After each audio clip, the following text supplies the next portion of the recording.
Well, hello, everybody, and welcome to the pre show. My goodness gracious, it is Tuesday already, Tuesday, July 7th. I cannot believe it's Tuesday. Um, I am Melissa Riccobono. I'm flying solo at the moment. We will see if anybody else joins us. I hope if somebody else will, but if not, it will be me. And I'm very happy to be with all of you this morning. Hope that you have been enjoying convention. Wow, what a presidential report that was yesterday.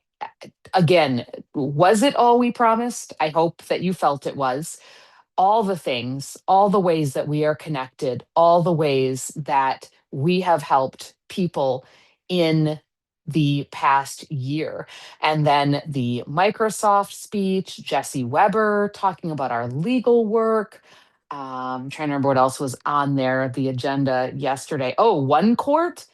I'm pretty excited about One Court. I don't know. I might have to get the tablet because it would be pretty amazing to be able to sit in my living room and listen to my favorite baseball team, the Milwaukee Brewers, and actually be able to follow the pitches on a device. So that is really interesting.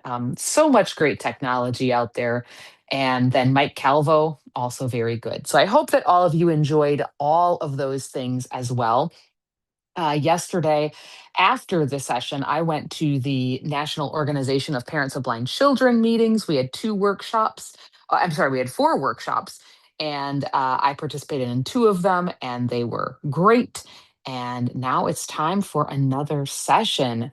So, we are going to talk a little bit about the business portion of general session because that is what's going to happen today, at least at the beginning.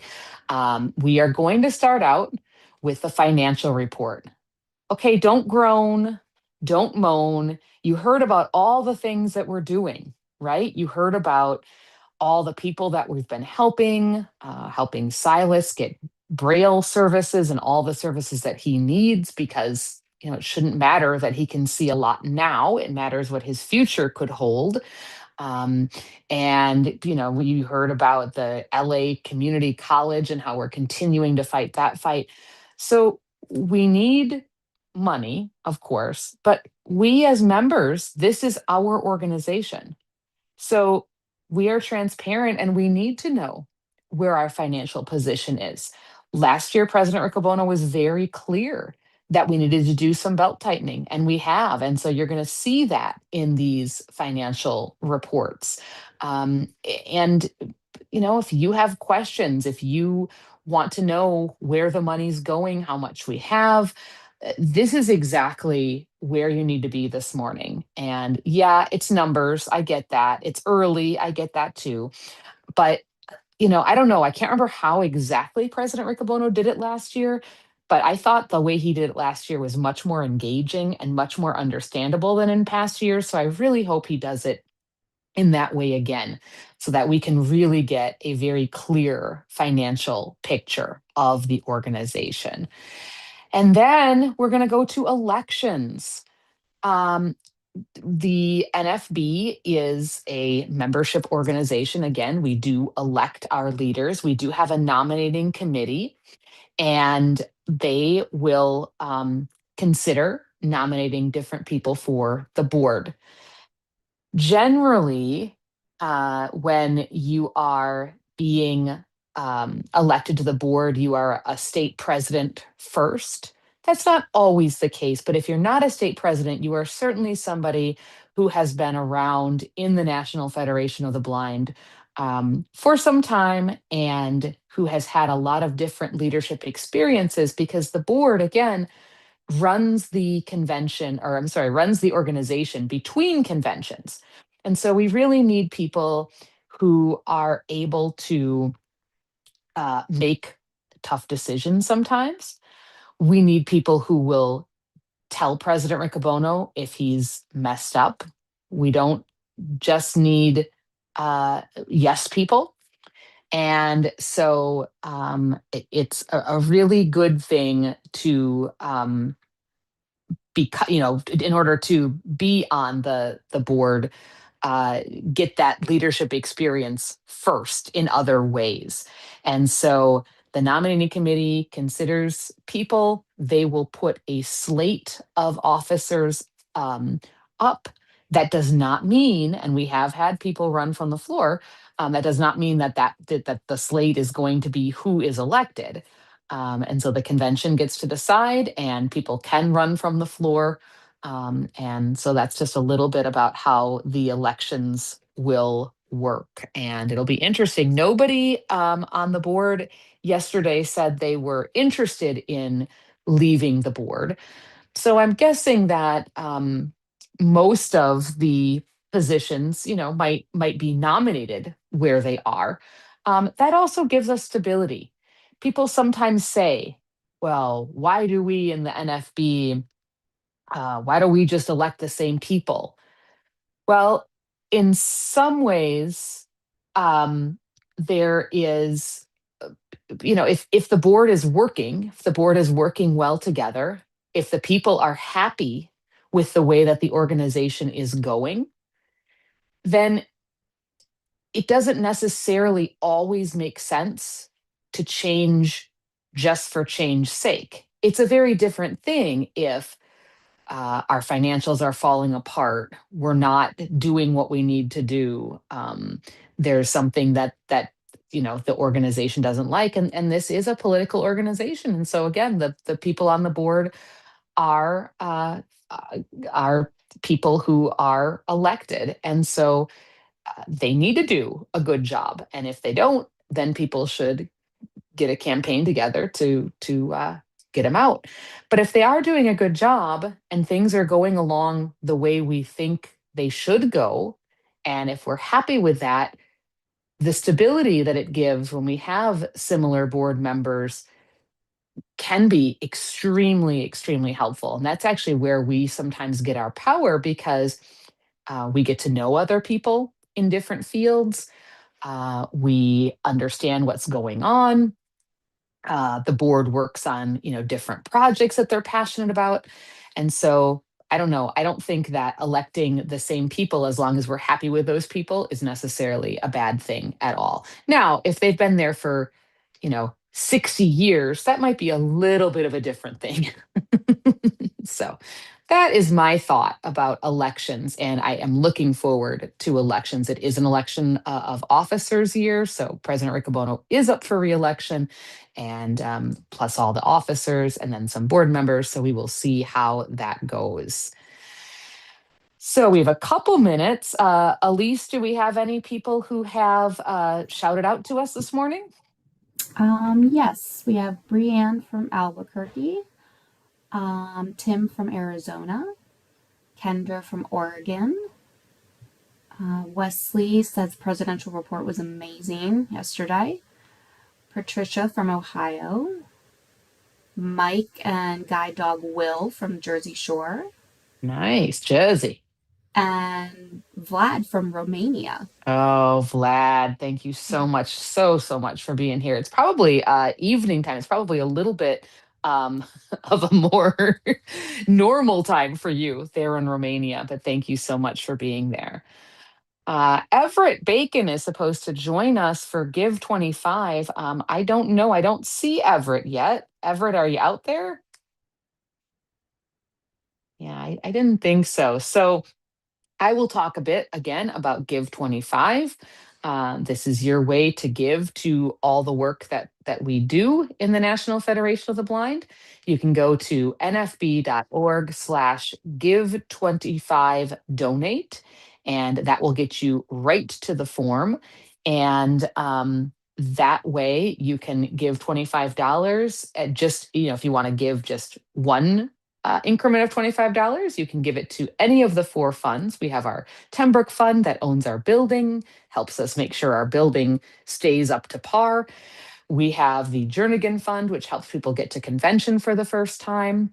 We have the White Cane Fund, which is our general operating fund. And we have our oh my goodness gracious, White Cane, Jernigan, Sun. How could I forget the Sun? Oh my goodness, Sandy Halverson, I'm so sorry. The Sun Fund, which is our rainy day fund. And so you can give to any of those funds. The White Cane Fund is just our general operating fund. So if you're not sure where to put your money, I would definitely suggest that, because that is just the pool of money that then we can pull from to do all the things that we need to do. But if you are passionate about other areas, make sure you give. And once you give at least $25, you are entered into a uh, contest for a trip to the national convention next year for two banquet tickets, registration, hotel, $1,000 of walking around money. This is a great prize. If you don't want to go to convention or can't for some reason, $2,000 could be yours. Then you can become a connector.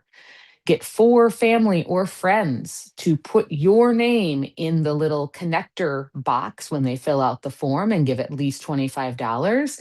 And if you get at least four people to call you a connector, you will be entered into a drawing to win a Braille Note Evolve. So that is excellent. I have given 25. I'm working on finding connectors. I don't know if I've gotten any yet, but it is a great thing. And, we shouldn't be shy to ask our friends and our family to support an organization that is important to us, that does such great work. And so we are really excited that we can give 25, and all the money that is raised will be matched by IRA.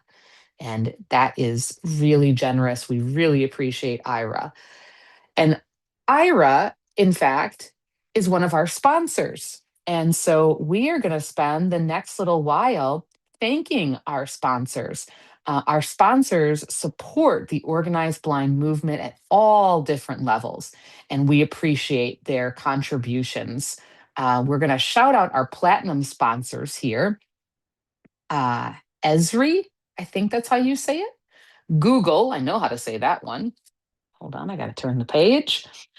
Microsoft, Salesforce, Vanda, Vispero, Waymo, and Wells Fargo. I still have not ridden in a Waymo. I don't know what's wrong with me. I wanted to do that here in Austin, so I've just been too busy. So maybe at some point I will be able to do that. But thank you so much to our sponsors. And we have 51 sponsors, 51 this year, which is just incredible. And so thank you to our sponsors. We appreciate you at all different levels. We have platinum, gold, silver, bronze, I think, and then we have white cane at the bottom. And so there are all different levels, and we really, really value your financial support. And it's a beautiful relationship because the sponsors come in and they give to us. They give financially, but they also give their time. And then we give them something they can't get from anywhere else, which is our feedback, our ideas for improvements, our I'm just going to say it. Our complaints when things aren't going right in an app or with a service. And that's very valuable. And our sponsors take that seriously, and they love being able to interact with us because we give them what they need. And so that's what makes them more willing to give us what we need, which is their financial support. So we really, really appreciate our sponsors at all the different levels, and just amazing to be able to work with such wonderful people in such close ways. Well, we are getting close to wrapping up. I hope you enjoy the financial report and the elections. I'm going to look real quick to see if I can figure out what else is going on this morning at the meeting, because I'm guessing it's not just convention and, I'm sorry, elections and, sorry, my phone is being ridiculous. Okay, there we go. Now I'm where I need to be. Um, so I'm going to see real quick if I can find out what else is going on. Here, I'm opening up my app.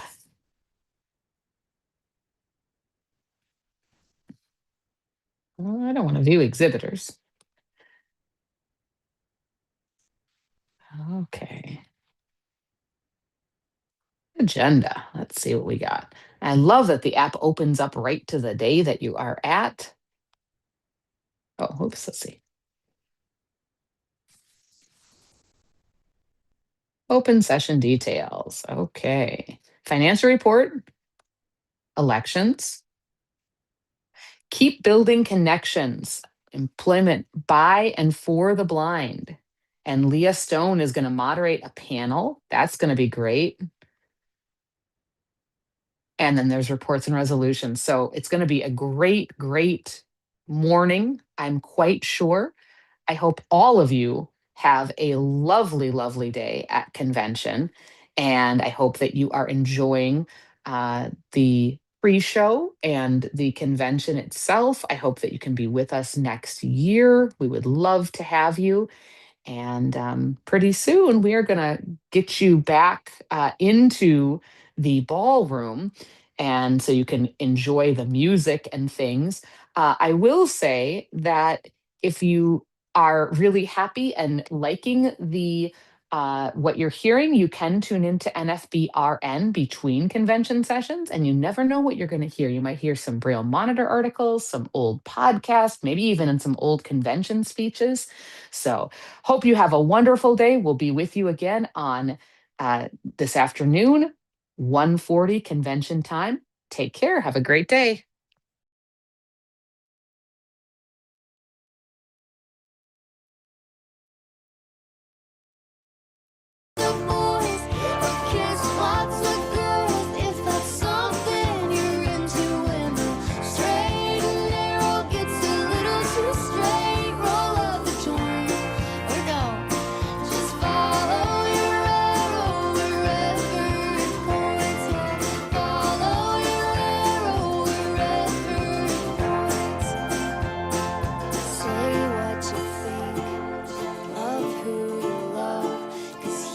Just get so many trips around the sun. Yeah, you only live once.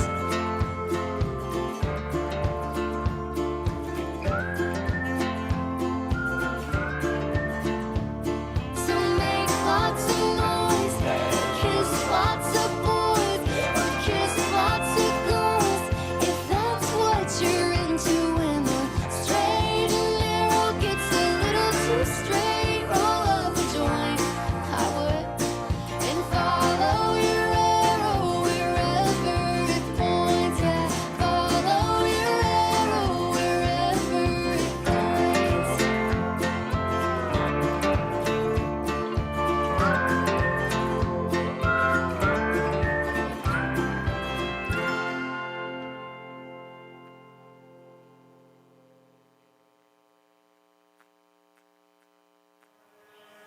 Sunrise, reach for the morning.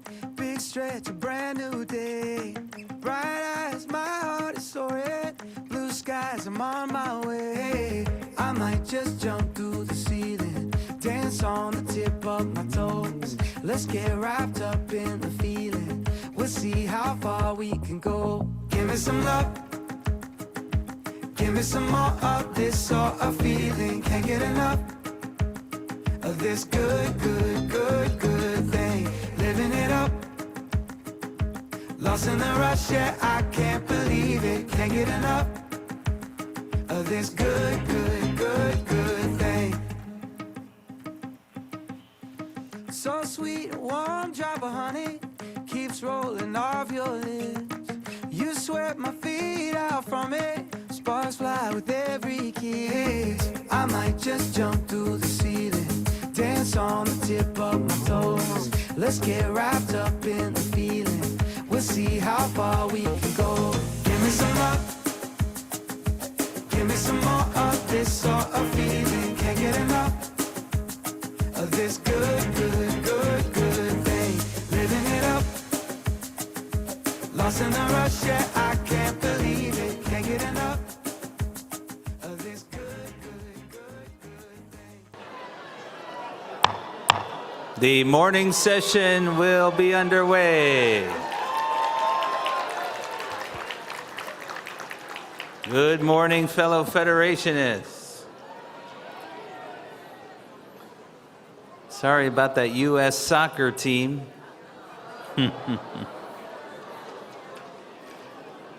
This morning, we'd like to begin with an invocation, so if I could have your attention, please. I know some people are still streaming in. This morning, for our invocation, we're honored to welcome to our podium Rachel Bodak from New York. She's also known as Rochelle Yenti in Yiddish. She is part of our Teachers of Tomorrow program this year. She's also very involved in supporting Jewish families with blind family members, so we want to honor her for the work she does in that space. She is an active member of her community, and she worships at the Yosef Meyer congregation in Muncie, New York, and we've been honored to have her in her program. We're in our Teachers of Tomorrow program. We appreciate her blessing us this morning with an invocation. Please welcome Rachel.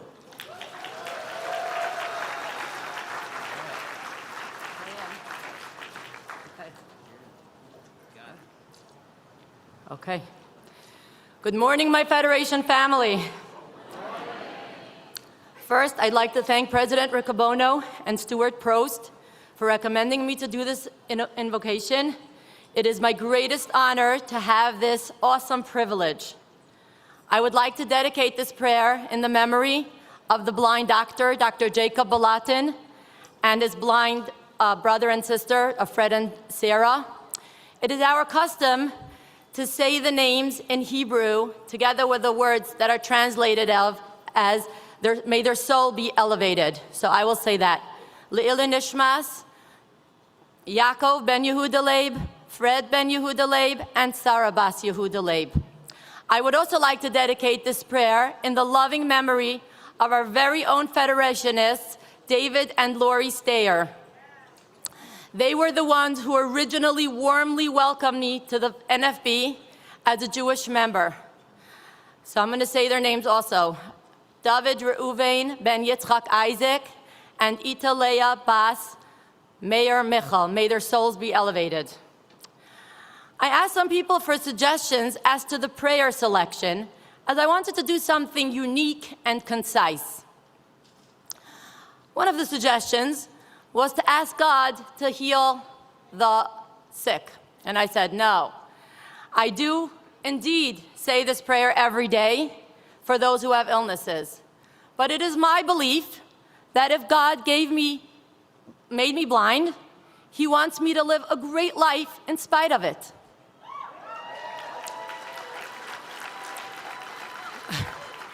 So I wasn't going to stand in front of a whole bunch of blind people and pray to be cured as if we're broken and the only way to live a good life is to be quote unquote fixed.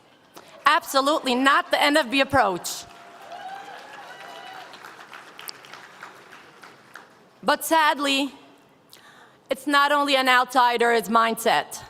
I personally know quite a few people who are blind or who have children who are blind, and they feel that the only way it's a tragedy and their only way their child can live a good life is if they'll be healed.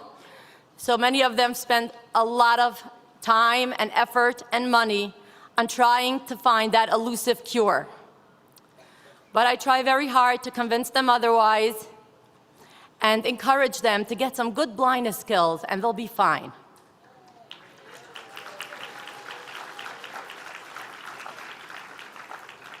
So back to my prayer. Thankfully, God gave me the inspiration, and the following very apropos verse came to mind. This verse is very meaningful to me, and it is relevant to everyone here. I would even venture to say your guide dogs. This verse was composed by King David and is found in Psalms chapter 145. Our sages say that it is especially crucial to be mindful of the meaning of the words while reciting it, emphasizing its significance. So let us pray. Poseach es yadecha umasbia l'chal chai ratzon. You open your hand and satisfy every living thing with its desire. Not only does God sustain us physically, but we ask that He satiate us on a deeper level. Please, God, let us feel productive, fulfilled, and at peace in everything we do, no matter the situation or circumstances you have placed us in. Amen. Thank you.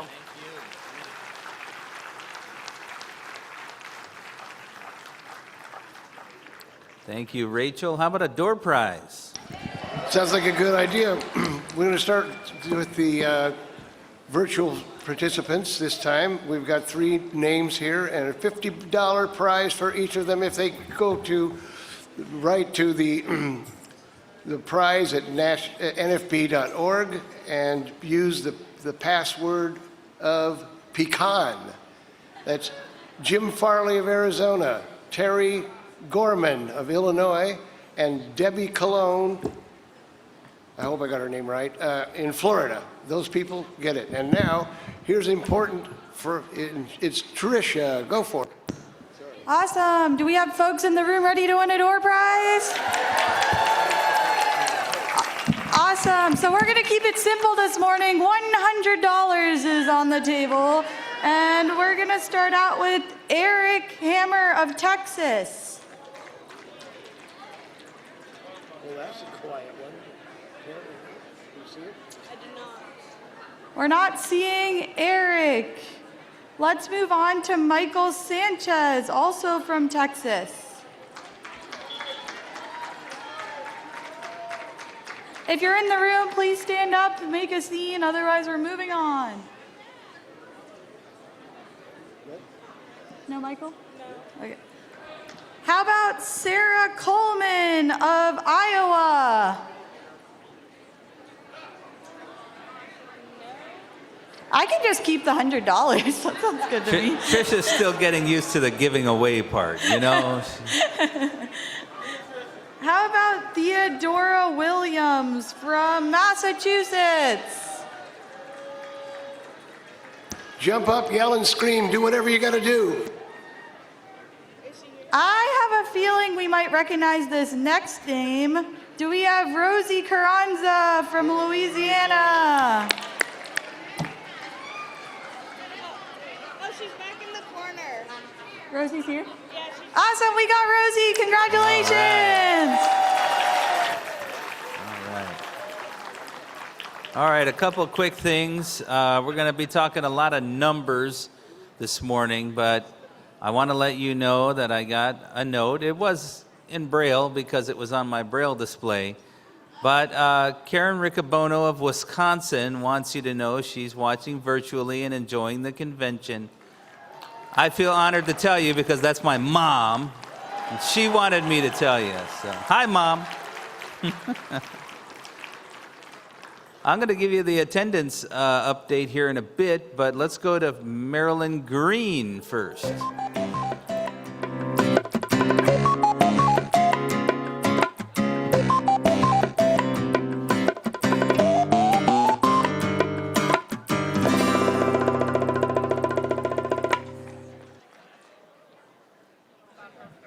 Okay.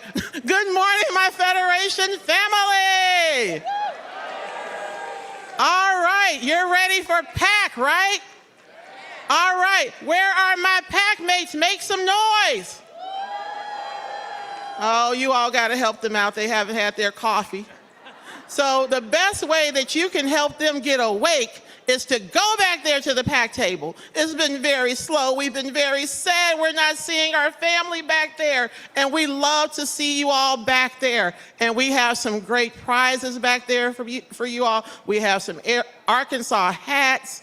We have a shawl that was donated from Pennsylvania. So get back there to the PAC table. You can start your contribution with as little as $5 a month, or increase your contribution, as well as your chapters, your divisions. Go back there and get on the PAC plan. You can also, for our virtual attendees streaming out there, you can go to nfb.org/PAC. You can also call 877-632-2722 to get more information. The dollars that we raise in PAC are so essential to us doing the work of the National Federation of the Blind and to us living the lives that we want. I will give you more updates later on because I know everyone wants to know about the mule, the pachyderm, and the rat, but to be continued. Mr. President, thank you. That is my report.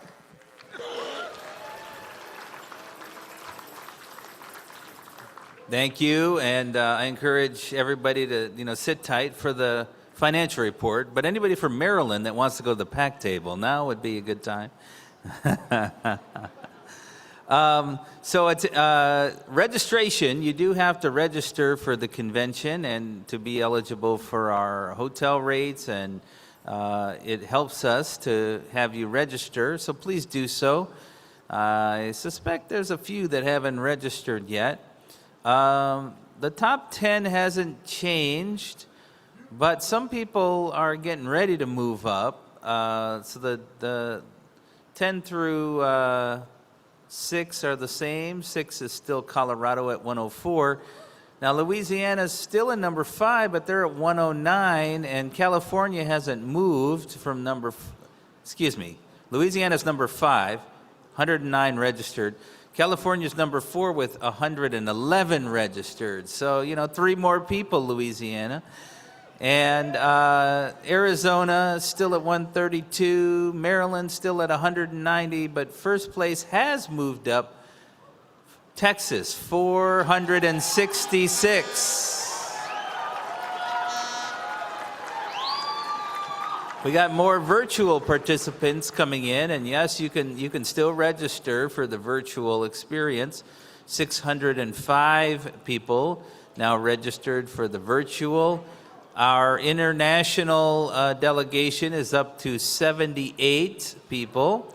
Our total registration through close of business yesterday, 2,607.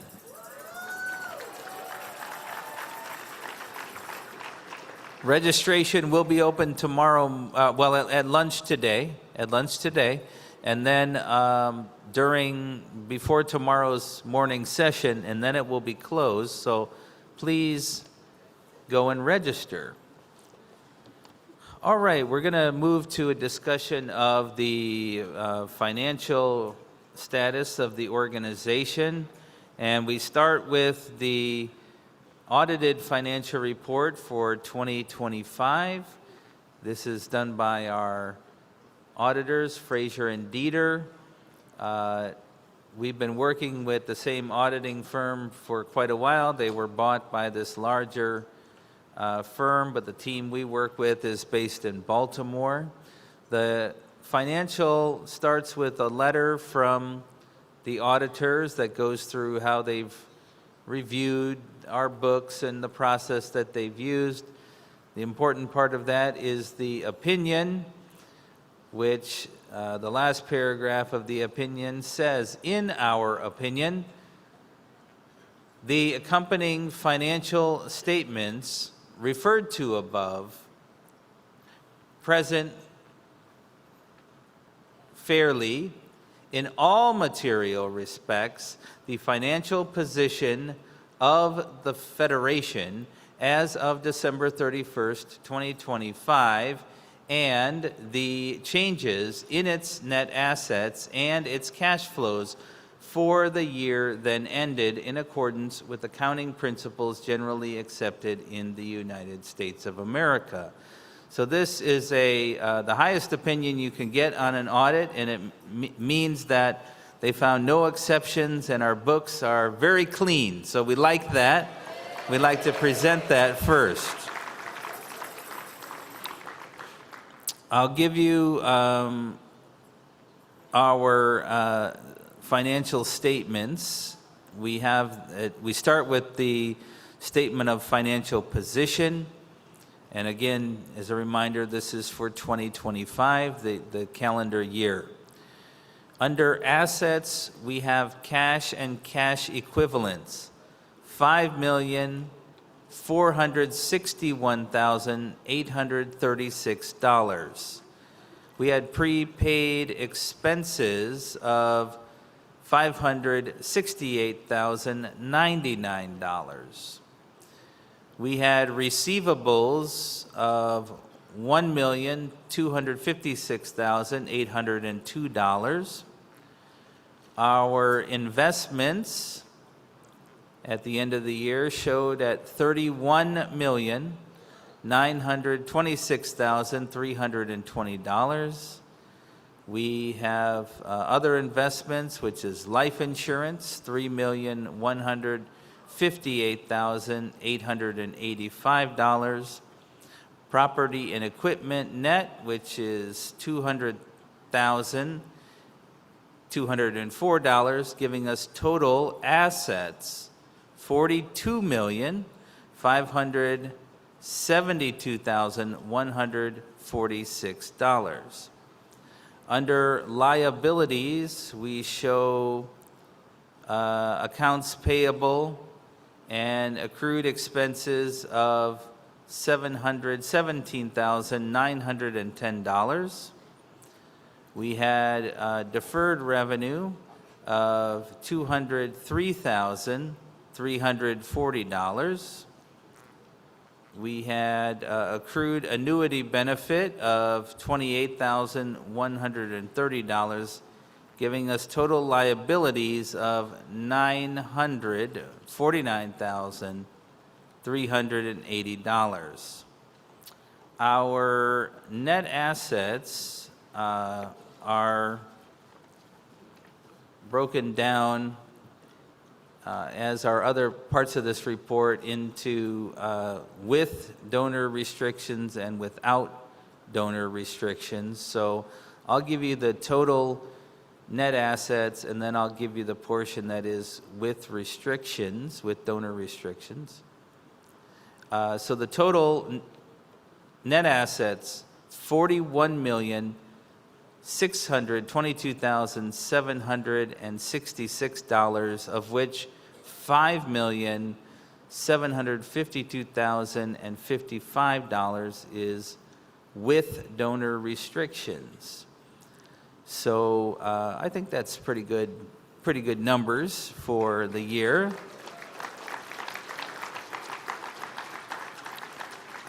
Now the next report breaks down into greater details the activities, called the Statement of Activities. This report in the audit, and by the way, before I forget to tell you, our audited financials, our 990 documents, show up on our website. By the way, we make the PDFs fully accessible. So you have complete transparency into these documents.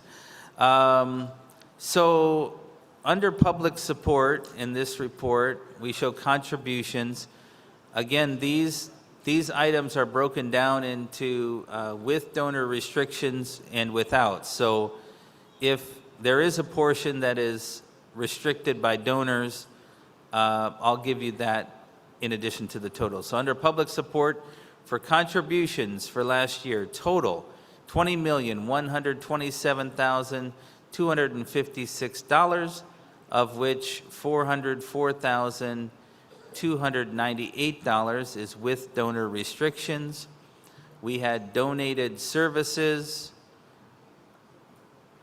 donated services, and that total is $7,787,665.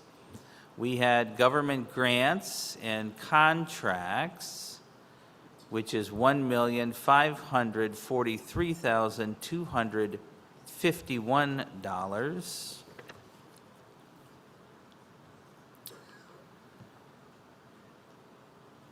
And the next category is net assets released from restrictions. So when we complete the work that is asked of us, we release it from restrictions, and those dollars are spent, or the total ends up being a negative because the amount with donor restrictions and the amount without is equal. But the total on that item is $158,972 released from donor restrictions, giving us total public support for 2025, $29,458,172, of which $246,226 is with donor restrictions. We have other areas of revenue, though. We have sales of our Independence products from the market of $346,467. You can do the hand gesture, 6, 7. It's the first one. We had net investment income. $3,576,936, of which $627,605 was with donor restrictions. This gives us total revenue of, let's see. All right, total revenue, $3,923,000.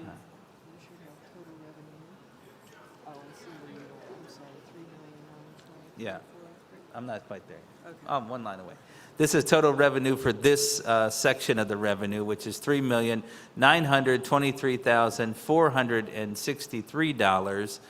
But you take those revenue categories together, the previous one and this one, and you get total revenue for the year, $33,381,575, of which $873,831 is with donor restrictions. So $33 million into the Treasury for the year. Pretty good number.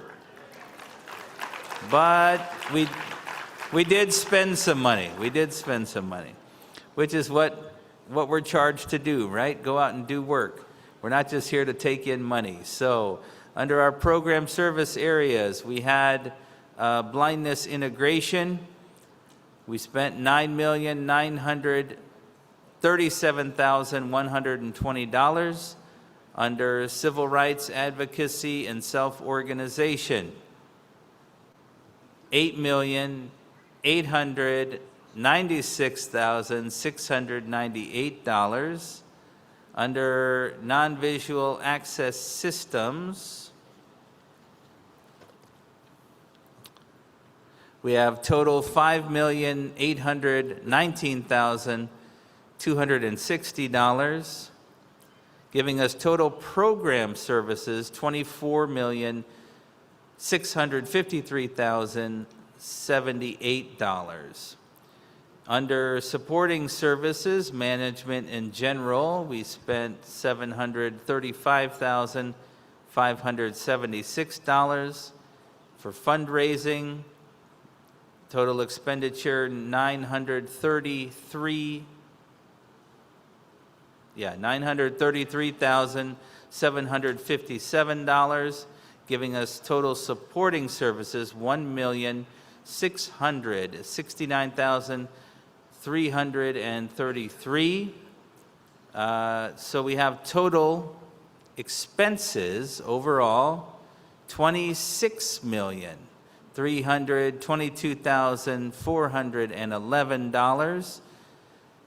So when you put those two together, our changes in our net assets for last year total positive $7,059,164.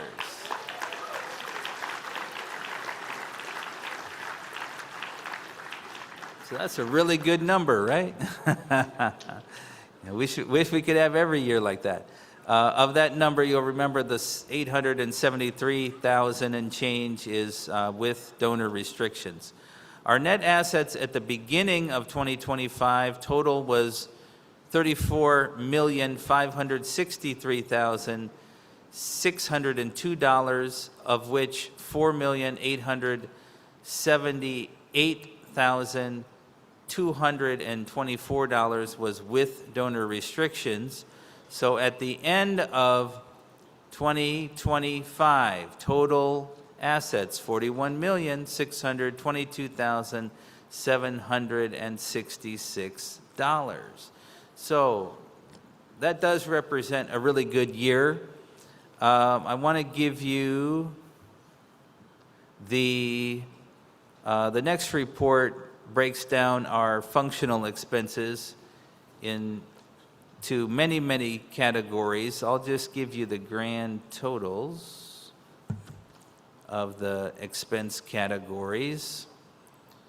So grand totals for volunteer services, $5,186,252. Salaries, $5,224,682. Payroll taxes and related expenses, $1,011,906. Total salaries and related expenses.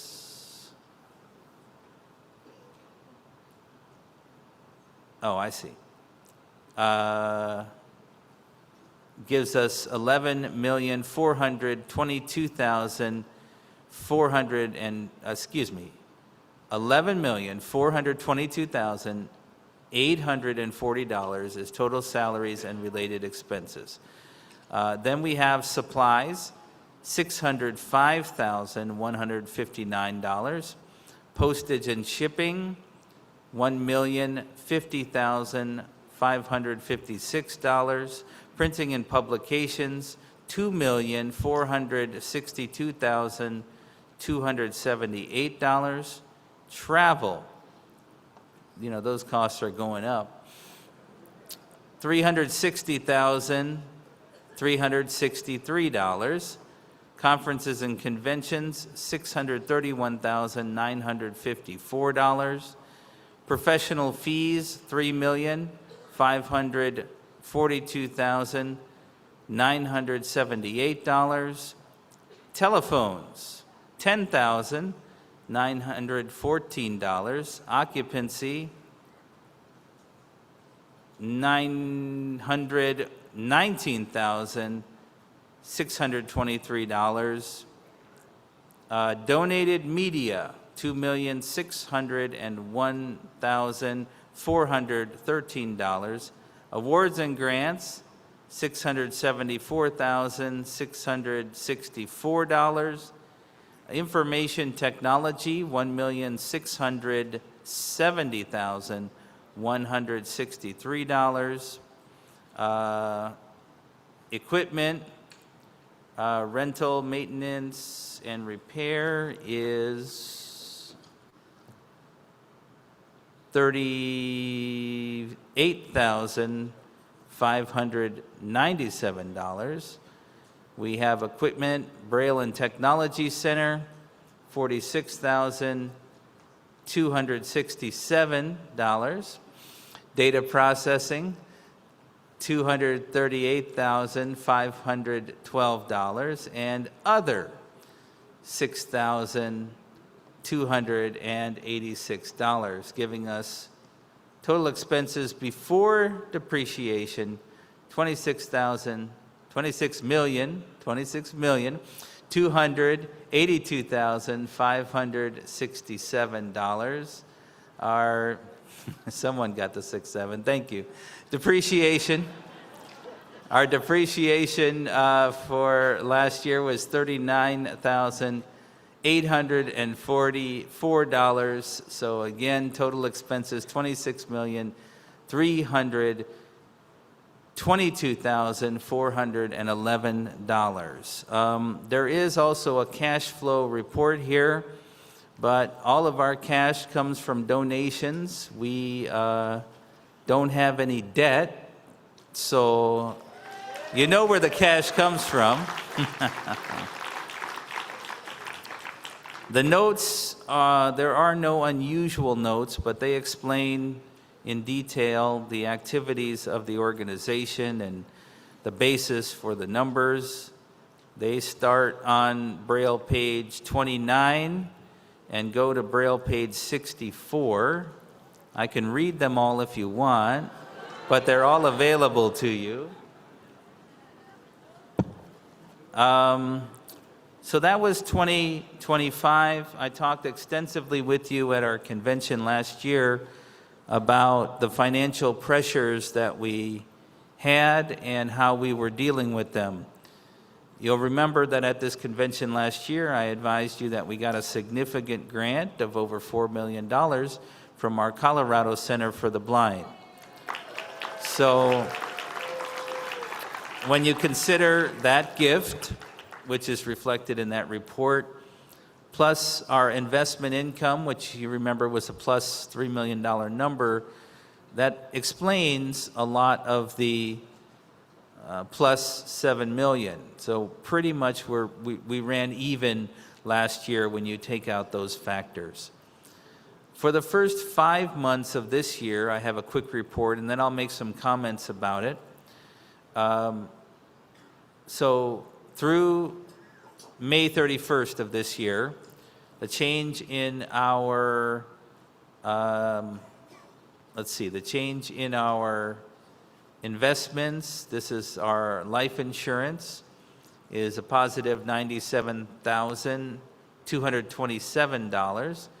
Our mass mail program, this is where we raise money through the mail. We have to put out a lot of money to get the mailings together, and so we have a number which we call our pipeline, which is expected revenue of $1,007,251. That gives us total outstanding revenue of $1,104,000 and change. Recorded revenue for the first 5 months of the year was $7,863,395. So that gives us a grand total of revenue for the first 5 months of $8,967,874. We had total expenses for that same time period of $8,529,579. So the estimated change in our net assets for the first 5 months of the year is a positive $438,295. So that looks good, but I will say we hadn't paid for the convention yet. The convention's pretty expensive, you know. So let me just give you some real facts about where we are also, and then see how you feel about the financial report. So we continue to monitor our finances quite closely, both our income and expenses, and we try to do the smartest thing we can for the organization. As you've heard, our continued highest area cost center for expenses is our staff. And we're very thoughtful about the staff that we have, but the flip side of that is we have the best staff in the world. And you should pay people.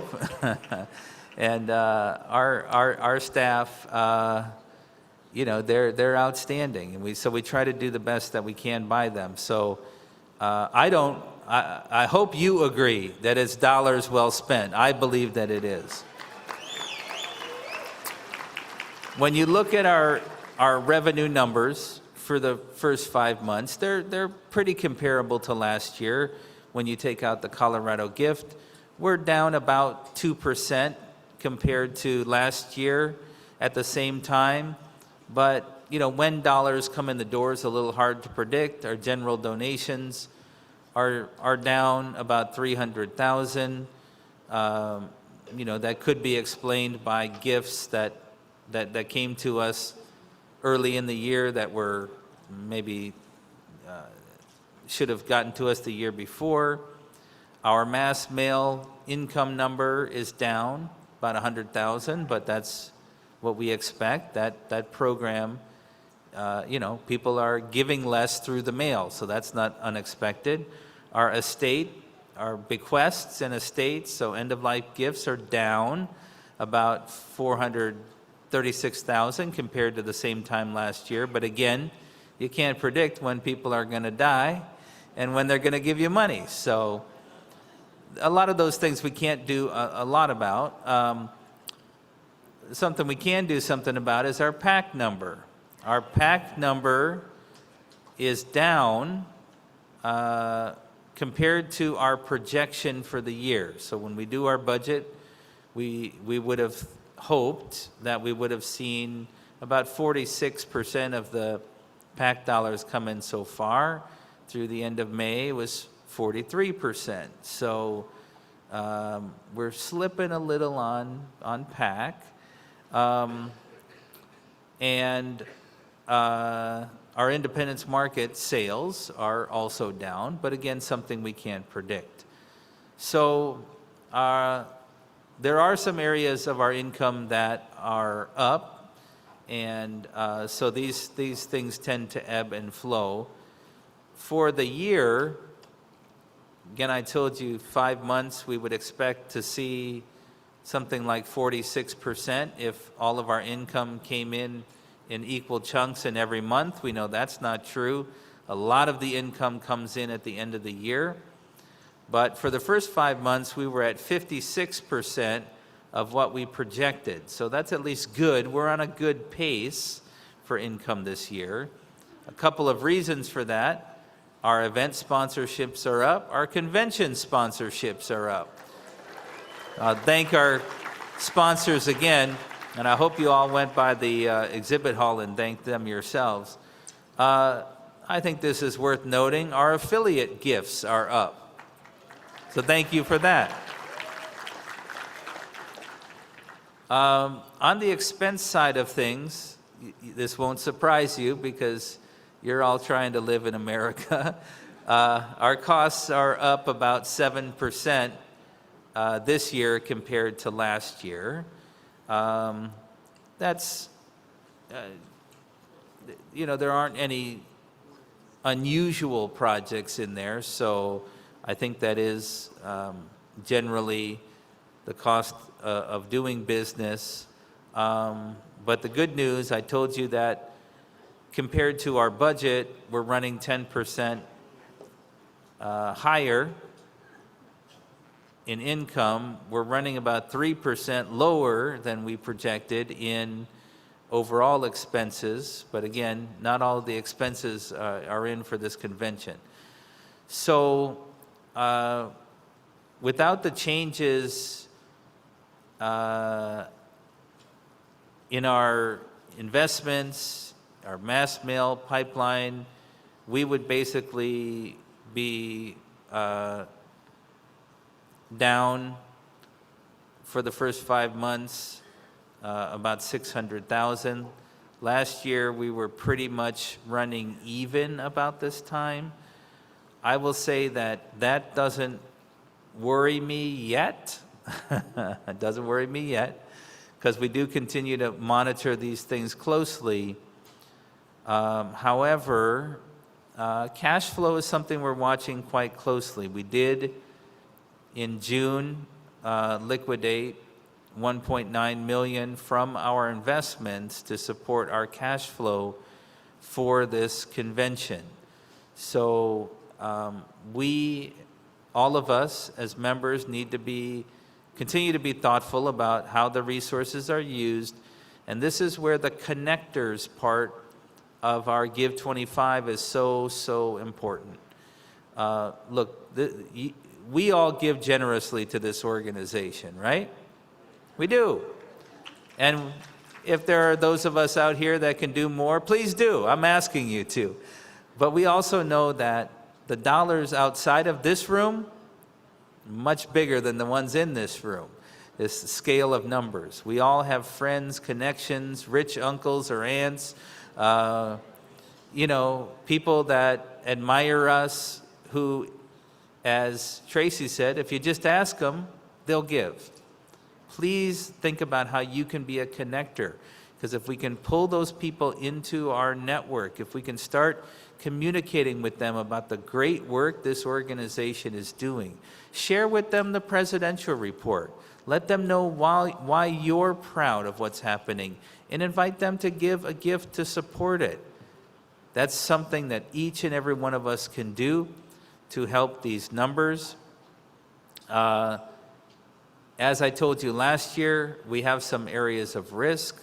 Our NFB Newsline program is sponsored in states, and there are threats to that funding in a number of states. There seems to be an increased focus on that maybe this might not be a priority for certain states. Some states view it as a program that should be eliminated because they feel it is aligned with things that the state has decided to get rid of. This is where our local advocacy becomes important. Those programs aren't going to run themselves. We have to advocate for them. I do want to thank each and every one of you for your generosity, and definitely to our affiliates for the generosity. We've heard from some of them at this convention. If you go to our convention page, you can find the roll call, the honor roll call, to see what affiliates and national divisions have donated what funds to our national organization. Be aware of what your affiliates donated. And let's give a round of applause for our affiliates and divisions.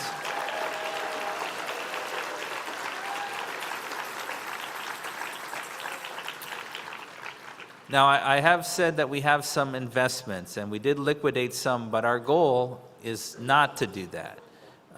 We want to continue to find ways to bring new dollars into the organization. You heard me say in the presidential report, we do continue to make strategic investments in our technology area, in our phone system. We're always looking for better ways to strengthen the tools that we have.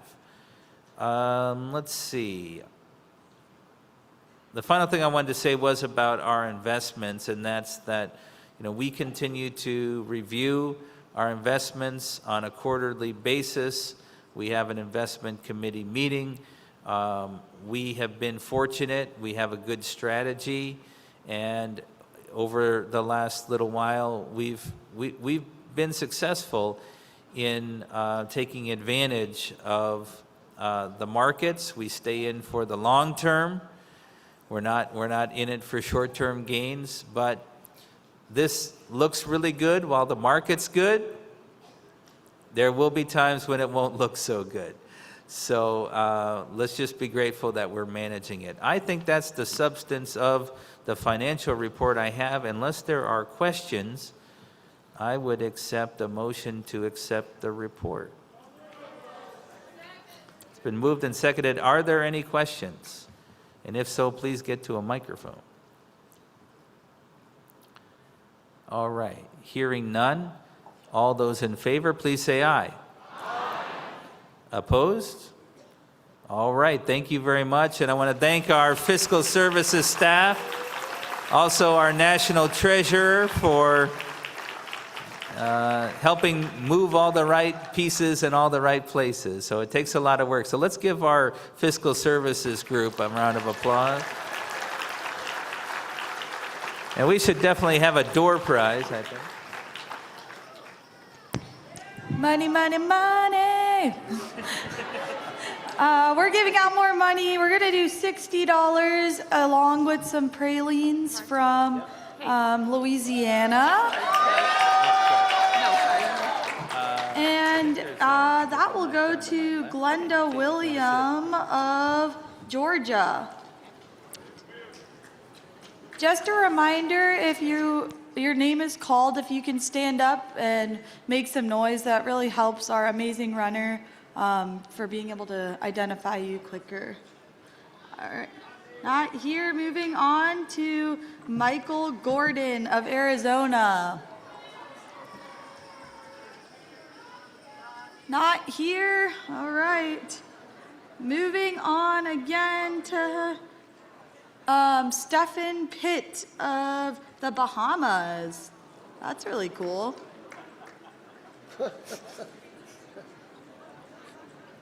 No Stephen? Okay. Roger Hall of Tennessee.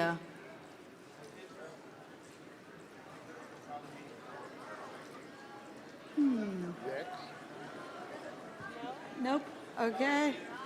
Let's see. Is there anyone from Maryland in the room? How about Danielle Earl? Awesome. We got her. Congratulations. That's great. And now we're going to do this for the virtual participants as well. We got $40 for them if they write to prize@nfb.org with the code word of determination. Lauren Manier, California. We've got I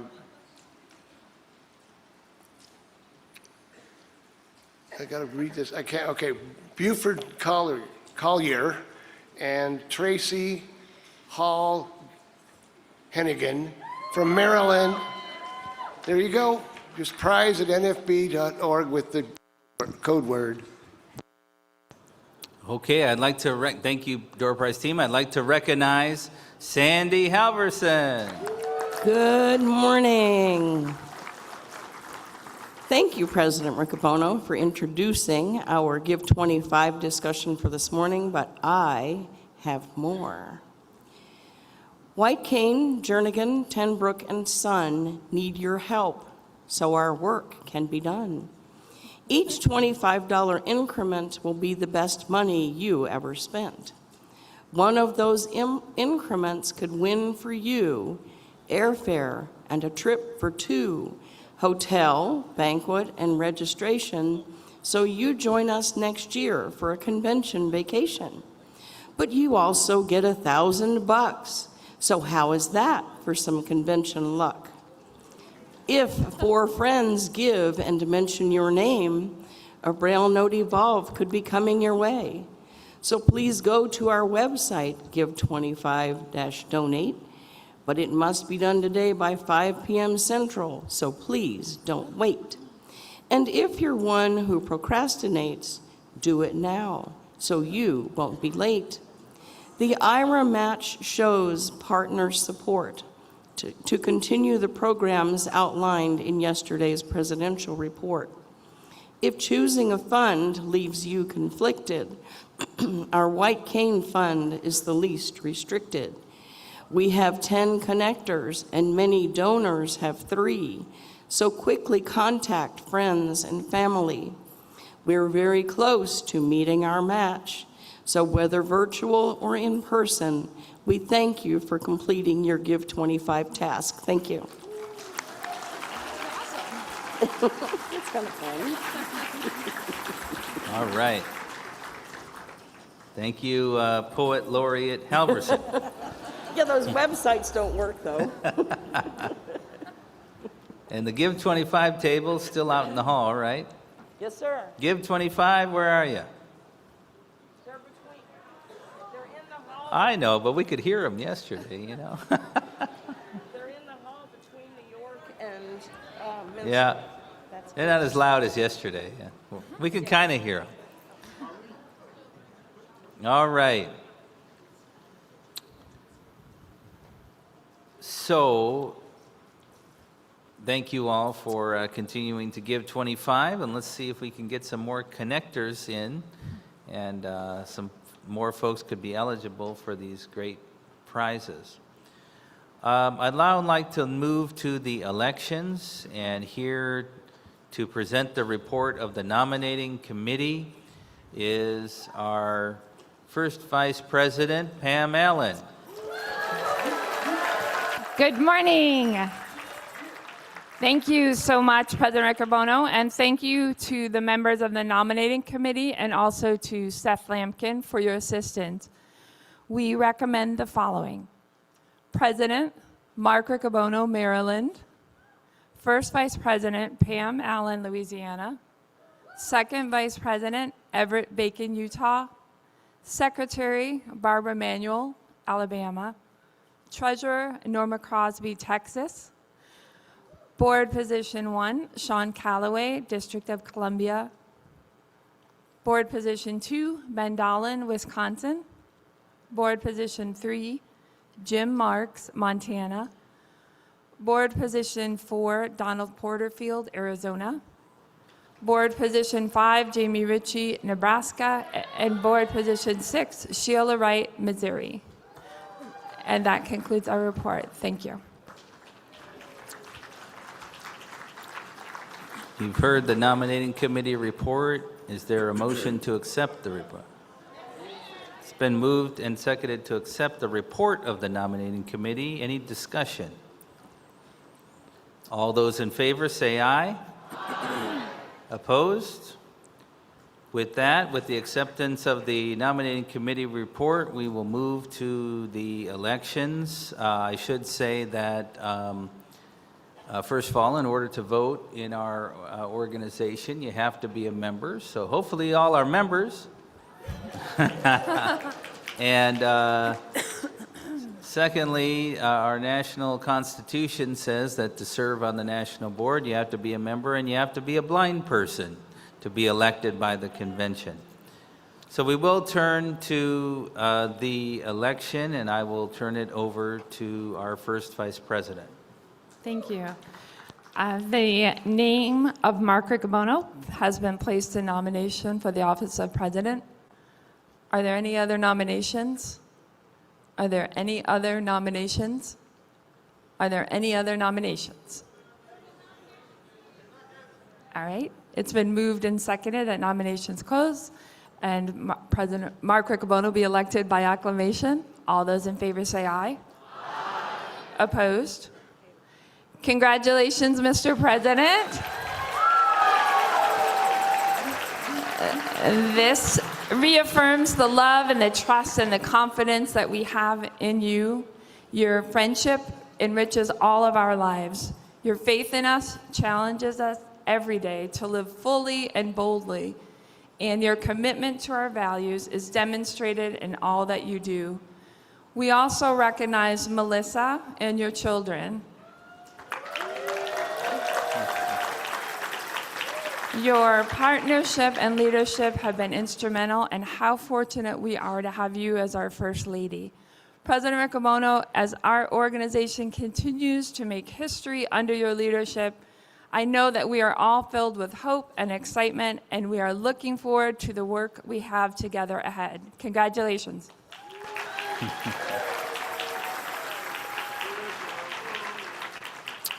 Well, thank you for that, Pam. And thank you all. I do want to start by acknowledging how important my family is to the work that you all have asked me to do for this organization, and that I'm honored to do. Melissa carries a lot of that, and so Melissa, thank you. I love you for everything you continue to do for our organization. She continues to take on a lot of stuff in her own right, and which is incredible to me. So, but it's important, and it's really great to now have teenagers running around this convention. They were quite small when we started this journey in 2014, and Oriana's working NFB camp now, and Elizabeth's been working the Independence Market and other places. So put them to work, that's what I say.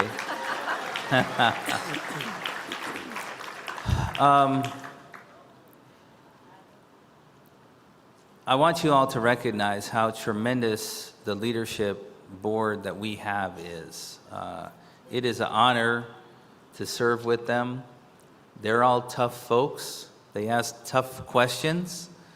And that is part of making us better, that they ask the hard questions. So to the extent that I'm able to contribute and you think that my contributions are valuable, they're amplified and improved by the board that we have, so I want to thank our other leaders. But then each and every one of you, we could not do any of the things that we do, without the connections that you all bring to this movement, and the inspiration that you all bring, the notes of support, the people who call on a regular basis and say, I don't need anything, I'm not complaining about anything, I just wanted to say thank you. You know who you are, and I'm just here to let you know you make a big difference. Each and every one of you through the generations. We're so blessed that we have our previous leaders who continue to be here to support the next generation. And I'm sure I speak for each and every board member here that when it's our time to serve the organization in a different way, I know for me, and I'm sure for everybody else, that we pledge to do the same for the next generation. So thank you, I love you, and I'm ready for the next fight.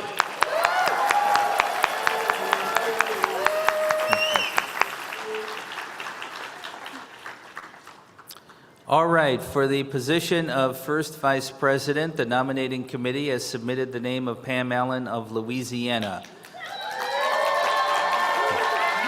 Are there any other nominations? Are there any other nominations? Are there any other nominations? It's been moved and seconded the nomination cease and Pam Allen be elected by acclamation. All those in favor, please say aye. Aye. Opposed, please say no. Pam Allen is re-elected. Thank you. Thank you so much. And we can say that Pam Allen is the best vice president, any president, in any country, any organization could have. Thank you. I'll tell you why. She's the heartbeat of what we do on this board, and she's brings the spirit that we need, and she could serve in the office of the president if needed. But she brings all of that strength and power and grace to the work, and so I will tell you that I consider in the work that I do in this office a true blessing to have Pam as a partner. So Pam, congratulations and thank you. Thank you. Thank you so much, President Kimono, for those kind words. I am so honored, I'm so humbled by your confidence, and I'm incredibly grateful for the opportunity to serve as your first vice president. Every day I'm reminded that we can do far more together than we can alone. And as I reflect on my own federation journey, I know that I'm here because somebody welcomed me. Somebody answered my million questions. Someone listened to me. Someone gave me a job and a chance, and somebody believed in me. And that is the power of our organization. I've seen it in action here this week. Being part of this organization is not about a title. It's about helping others create opportunities, just like so many people created for me. The National Federation of the Blind has given me so much. Opportunities to be part of something so much bigger.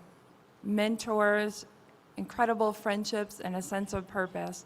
And the greatest way that I know to say thank you is to continue to serve. I'm so grateful to work along our distinguished board of directors, our dedicated staff, and to serve with you, President Riccobono. You continue to bring our organization to new heights.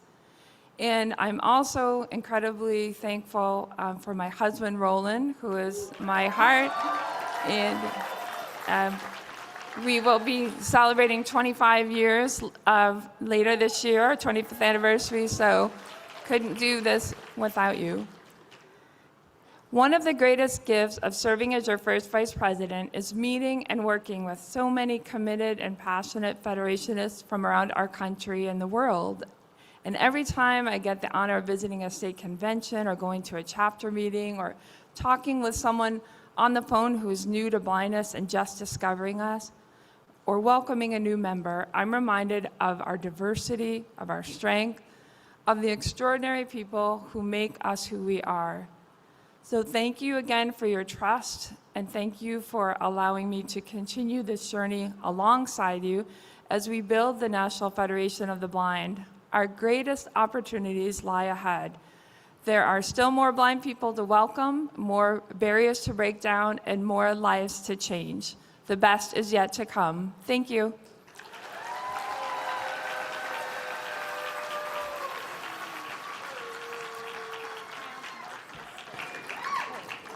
All right, thank you very much, Pam. I did mean to mention the microphones in the audience are in the same place, but the one that was at Idaho, we moved forward in the aisle to Florida.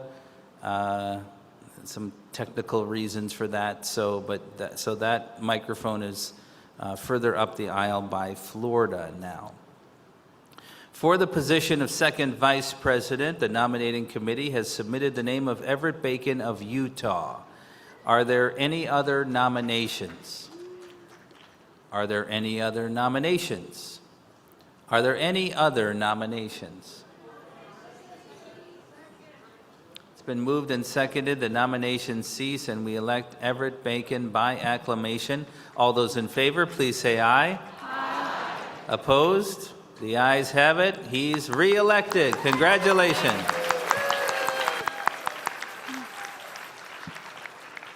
Thank you, Mr. President. I'm so fortunate to have found this organization in 2006. I was legally blind at the time, but I definitely did not believe that I was a blind person. I did my best to fake it and pretend to be a sighted person. When I found this organization, I found people that were doing marvelous things. And I found a bunch of people who believed in themselves and in turn believed in me. They took me in, they gave me motivation, they gave me love, they gave me hope, they gave me determination, and in turn, I've wanted to give back ever since. I remember Scott LaBar was the very first person that ever touched my life and told me about this organization. I still think of him on a daily basis, and I remember how kind and how caring he was. Then when I got to Utah, I met people like Carl Smith, Ron Gardner, Ray Martin. I met other leaders like Deja Powell. I met some great friends and created these wonderful relationships. And then I was lucky and fortunate enough to be elected to the state presidency. And every day I'm held up by my friends Willie Black, Mark Turley, Jennifer Kennedy, Barbie Elliott, and so many more. I wish I could name them all, but they all hold me up. They all give me a lot of love, and I am so appreciative and grateful to all of them. On a national level, my friends on the national board, Pam Allen, Mark Riccobono, Sean Calloway, every one of you. I'm so lucky to work with all of you, and I am so grateful for the relationships that we've been able to build. Most importantly, though, as a national representative, I get to go to so many states each year, and I get to meet with all of you at your conventions, and I get to see your determination. I get to see your love. I get to see your grace, and I am so grateful for all of that. So, my Federation family, thank you so much for this opportunity. I will not let you down. I will continue to work as hard as I can for all of you and for all blind people in our nation. Thank you.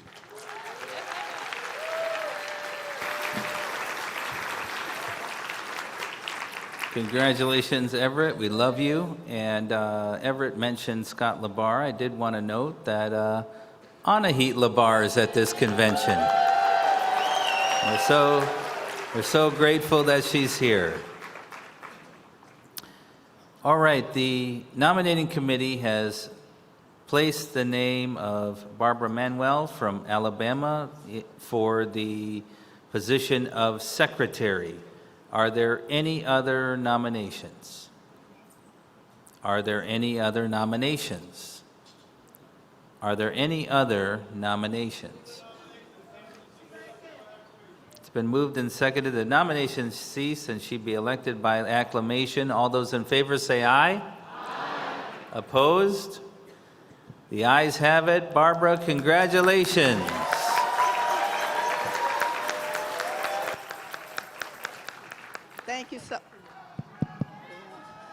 Thank you so much, President Riccobono, and to all of my NFB family. I really appreciate this position. I'm standing before you with faith, love, and a strong belief in our movement, the National Federation of the Blind. I've been a part of this movement for several years.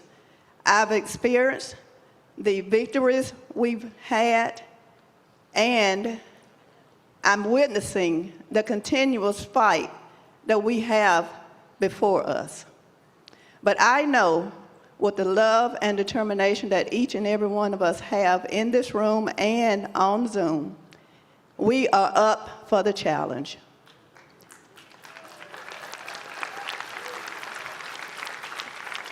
As we stand on the shoulders of our previous leaders, forging forward, it is now up to us to pave the way for the future of those coming behind us.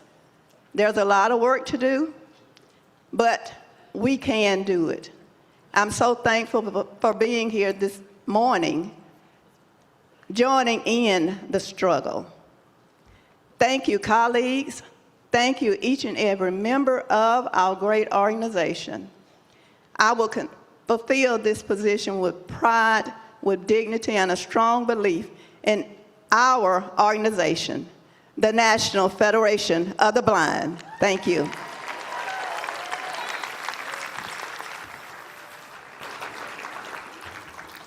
Thank you, Barbara. For the position of treasurer, the nominating committee has placed the name of Norma Crosby of Texas.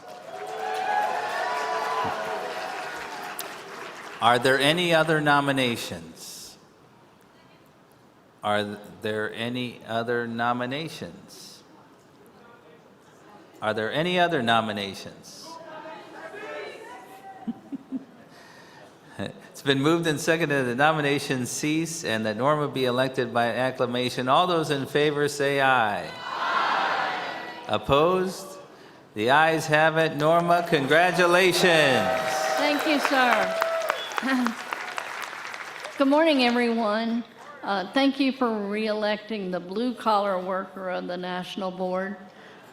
Blue-collar workers don't have a lot to say, but we have a lot of willingness to do work. And so I stand ready to get back to work and to do whatever the organization needs and asks of me. And I thank you so much for the opportunity to serve. And sir, I wonder if I might take an extra moment to say something that's on my mind this morning. I would never say no to you, Norma. So, you know, the other day I was sitting in the Resolutions Committee meeting, and Resolution 2601 really grabbed my attention. It's the resolution concerning the lawsuit between the state of Texas and Kennedy.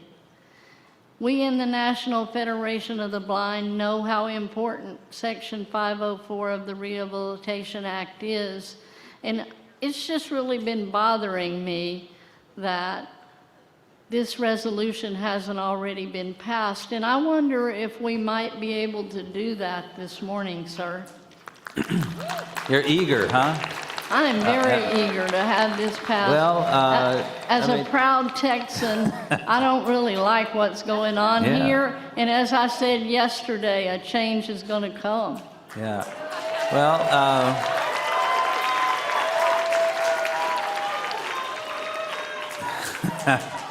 now, obviously, you know, we had to wait till after the elections, but we could probably do that. Now, I mean, but Norma, assuming the convention passes this resolution, if you're so eager, why don't we just go drop it off down the street with the Attorney General? Yes, sir, I can't wait.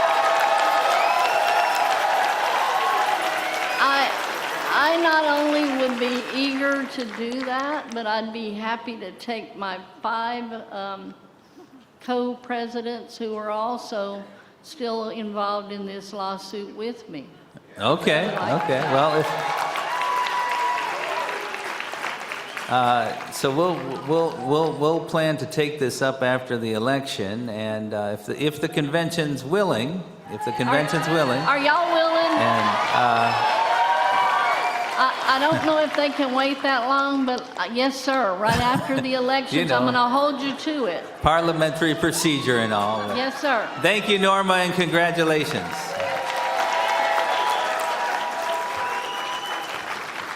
Could we have a door prize for our officers? Absolutely. So we will start with a computer for the blind, and that will go to Piper Graham from South Carolina.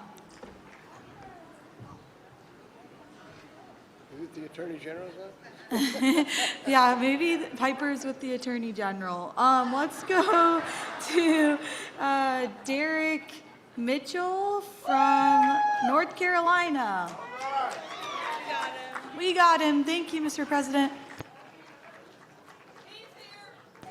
All right. They got him. For board position number 1, the name of Sean Calloway of the District of Columbia has been placed into nomination. Are there any other nominations? Are there any other nominations? Are there any other nominations? It's been moved and seconded. The nominations cease and Sean Calloway be elected by acclamation. All those in favor say aye. Aye. Opposed? The ayes have it. Congratulations, Sean Calloway.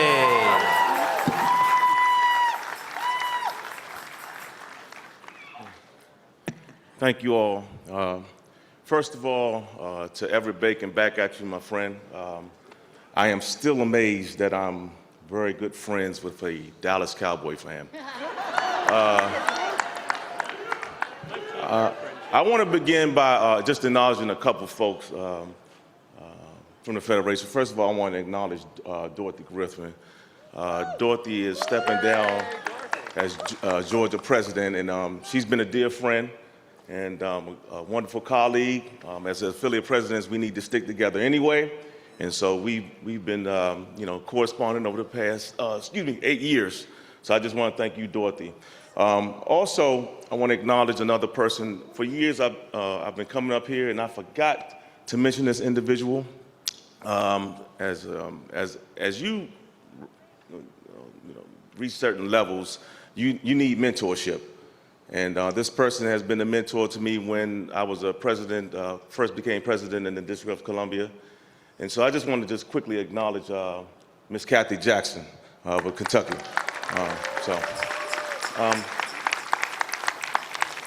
I want to take the time to thank my wife, Dr. LaTanya Calloway. You can't do this job without the support of your spouse, and I just thank her so much. I'm surprised I had to reach all the way to Ohio to find my bride, but I did, and we'll be celebrating 21 years in August.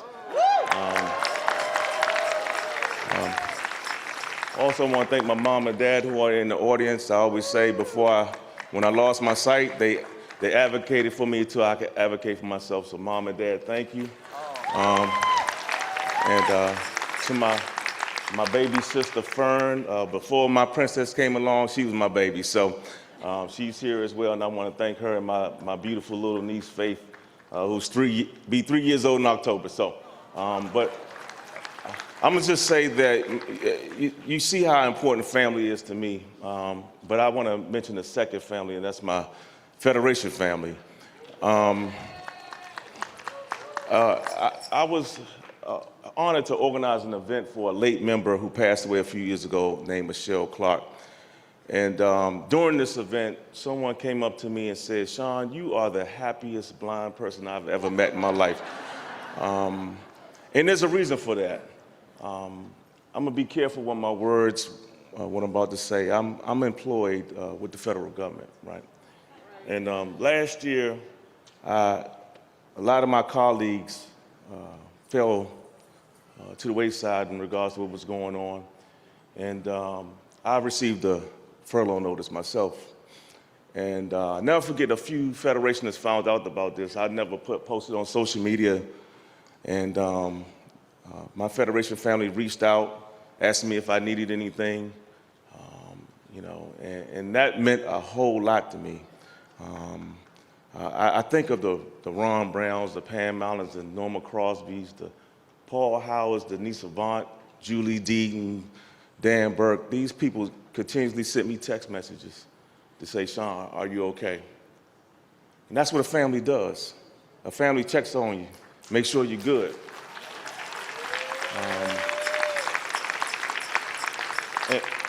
And I want to acknowledge President Riccobono and our staff at the national office, especially our Blind Initiative team, because during that time, they worked very hard to help blind people who worked in the federal government who lost their jobs, right? Like Nikki Jackson and Anil Lewis and I think Aaliyah Stone and an employment committee who helped a lot of these individuals try to regain employment. I think of some of our affiliates, like the Virginia affiliate, who develop programs and strategies to help their members of the Virginia affiliate to get back on their feet, and the Maryland affiliate, who established a grant to help those employees who may need some assistance as well. And I think of my affiliate in DC, where they were unselfish in developing resources and letting folks know where to go for assistance if they need it.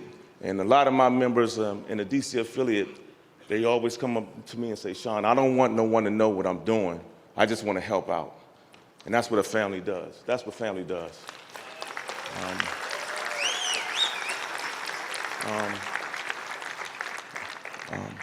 I want to conclude, and I forgot to mention two things. First of all, I'm standing up here with my princess, and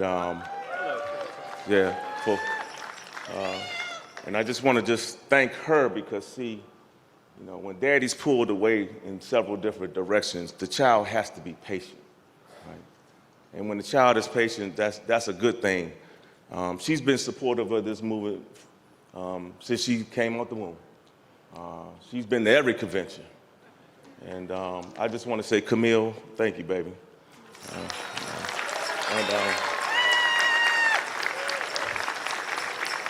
Lastly, I do want to say that I was kind of surprised that I was nominated because this past year I haven't really fulfilled the standards of a board member.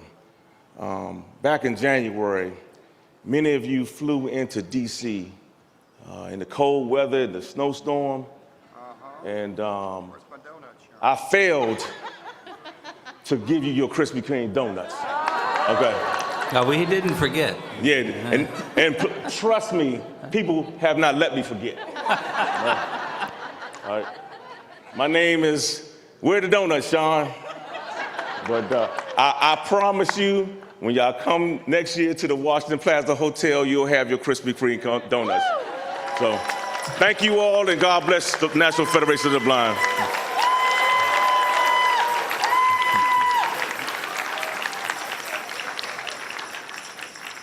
Thank you, Sean. I assume the princess is standing on her own now, you know, compared to... Time flies.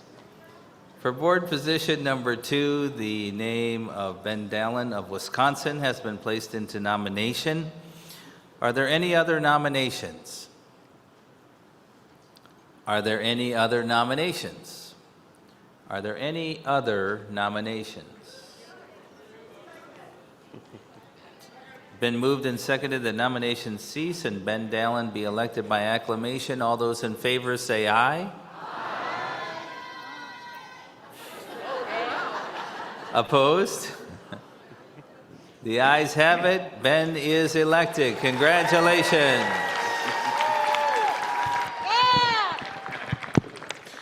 Well, thank you, my fellow Federationists. That means a great deal to me. I really appreciate your support. I just want to say a few things. I want to thank President Riccobono and Pam and Everett for talking this through with me a couple years ago and believing in me, and their mentorship meant a great deal to me then and still does now. And since that time that I was elected 2 years ago, I have been so profoundly impressed and humbled by the support that I have received and the friendship and welcome that I have received by my fellow board members. It's a really special group, and I thank you all for your support, for your help, for your guidance. I've needed it and will continue to do so. One of my favorite parts, if not my favorite part of being on the national board is getting to associate more with our membership and getting to travel some and be places I haven't been and talk to people that I may not otherwise associate with. And it is so important, and I just encourage you all to reach out to me, to your leaders, to board members, to President Riccobono. We need your guidance and your input, your ideas and your perspective, and we need to learn and grow from our shared experiences. And having those interactions with you all, as I've been able to, is what motivates me and inspires me to keep going. And so that is my favorite part, and I'm thankful for every opportunity that I have had to engage in those experiences. I want to thank members of my affiliate, my vice presidents, Denise Charlier and Megan Whalen, Treasurer Dean Charlier, Secretary Lori Holzman, and our board members. As I have become part of the national board of the last 2 years, I've appreciated their willingness to take on more things that I've been working on delegating to them, and that will continue. And I just appreciate all the support I've received. Of course, the most important person I need to thank is my wife, Chelsea. She is thank you. She is an impressive Federation leader in her own right. She does a lot of great work on the scholarship committee and, of course, in our affiliate. But she has a love and a warmth that is so natural and so strong that I've never seen anything like it anywhere else. And I love you. I thank you for your support, Chelsea. And that helps to sustain me as we go on. And I just want, lastly, I just want to reiterate, I was struck yesterday by President Riccobono's talk about our shared bonds being our strength, and the connections giving us the strength and the motivation that he needs to continue. And on a smaller scale, that really spoke to me. That's what inspires me, and I believe that that's what we need, is to connect with each other, learn from each other, and grow from each other, and that will sustain us through the essential and difficult and important but fulfilling work ahead. So thank you so much for your support.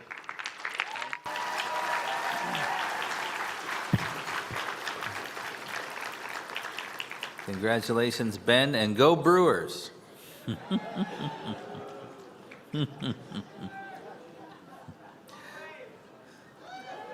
The nominating committee placed the name of Jim Marks of Montana in for board position number 3. Are there any other nominations? Are there any other nominations? Are there any other nominations? It's been moved and seconded. The nomination cease and Jim Marks be elected by acclamation. All those in favor say aye. Aye. Opposed? The ayes have it. Congratulations. Thank you, Mr. President, fellow Federationists. I really appreciate it. I used to believe that the system is broken and it was our job to fix it.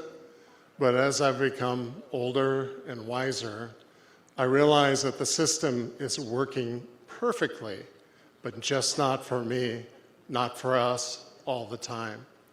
So my job, our job, is to hold the system accountable to make it work for us. I'm incredibly joyful that I get to go with the other states that are supporting Tennessee versus Kennedy. And I am so looking forward to delivering our resolution to someone who wants us on the outside. We're going to be on the inside, and I'll promise to do what I can to make that happen.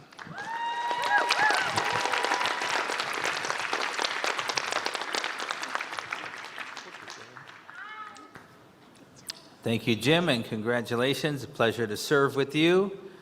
For board position number 4, the nominating committee has placed the name of Donald Porterfield of Arizona into nomination. Are there any other nominations? Are there any other nominations? Are there any other nominations? It's been moved and seconded. The nomination cease and Donald Porterfield be elected by acclamation. All those in favor say aye. Aye. Opposed say no. The ayes have it. Congratulations, Donald.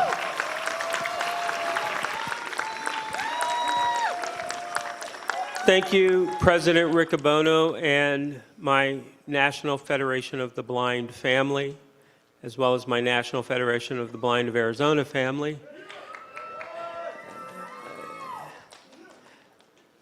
I want to begin by giving thanks to individuals who have helped me on the way. And first and foremost, I don't throw my faith out a lot, but I have a lot of faith in God and that He's going to get me to where I want to be.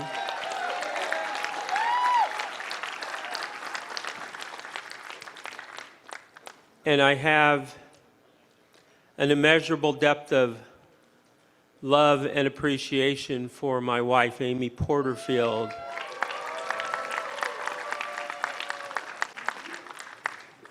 Who has been beside me from the very, very beginning, has been there with me and endured the many hospitalizations and surgeries I've undergone in the last couple of years. Last year I was here. I was in a wheelchair 100% of the time. This year I can get around with a walker and short distances with a short cane. And next year I hope I can kick this walker to the side and get around with my 2 canes. And And every year as we approach National Convention, something happens. And my goal with my physical therapist is I got to be ready for our National Convention, which is coming up. It's that important to me because the work we do is good work. It's good trouble. It affects so many people that are not in this room today. We often talk because there are a lot of Hamilton fans here.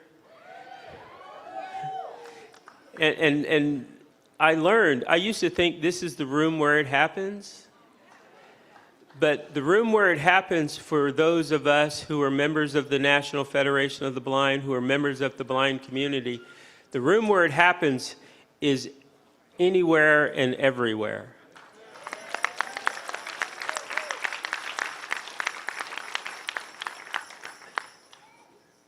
I've heard a lot of people talk about, individuals who influence them. And I debated on whether I was going to do that, but I am. And for those of you that I miss, I'll apologize up front. But I came to my first convention in 2011. I met people like President Mark Riccobono. He probably doesn't remember me. He was driving a car. I met Patty and Francisco Chang. I met, Scott LaBar. It was the first lawyers meeting I ever went to. And I met other people later who have been just as inspirational, people like Anil Lewis. Brother Anil is what we call him, because he evidently got self-adopted himself into my family when he was at our state convention. So he called himself Anil Porterfield just to get a free check. But no, this organization is filled with an incredible number of mentors who oftentimes might not realize that they are providing, the critical mentorship needed for individuals such as me who lost their vision late in life, and I'm still figuring it out. I still don't have all the answers, but I know where to go to begin to find those answers, and that's in the National Federation of the Blind.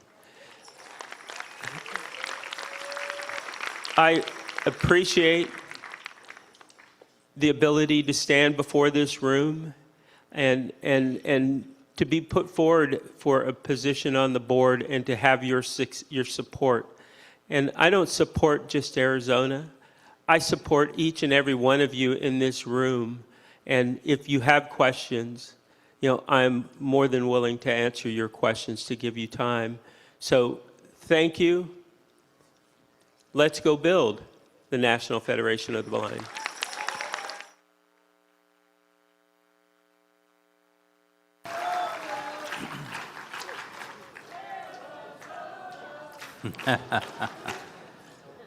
Thank you very much, Donald. We appreciate your leadership, and we're going to need you up here at the front very soon. So if you could make your way up here, that'd be great. For board position number 5, the nominating committee has submitted the name of Jamie Ritchie of Nebraska. Are there any other nominations? Are there any other nominations? Are there any other nominations? It's been moved and seconded that nominations cease and that Jamie be elected by acclamation. All those in favor say aye. Aye. Opposed say no. The ayes have it, and Jamie, you are elected. Congratulations. Thank you, President Riccobono and my Federation family. It has been such an honor to serve these past 2 years. I have to give a special shout out to the affiliates that have welcomed Jeremy and I as national rep, and that would be DC, Kentucky, Tennessee, and Mississippi. Thank you guys so much for your understanding, your kindness, as we have learned to be in this role and be a national rep. Each of you were very welcoming and we appreciated it. I, of course, have to thank my Nebraska family, the greatest state that there is. I appreciate each and every one of you and your support that you've given over the last couple of years. And of course, I have to thank my husband of 10 years, Jeremy, and apologize to each of you for him. We all love him, and he knows it. 2 years ago, I said that teamwork makes the dream work, and that could not have been any more true than it is today. With all of us standing side by side, we can make things happen. And whether you are on this board or whether you are new in this federation, we need you. We need each and every one of you, and we are so happy you are here. We are a huge family, and we want to welcome you. We want you to be a part of what we do. We want you to continue to come to the convention, to attend chapter meetings, and just get involved in any way you can. So to each and every one of you, it doesn't matter the role that you hold, but it does matter where you go. And the best place to be is in the National Federation of the Blind.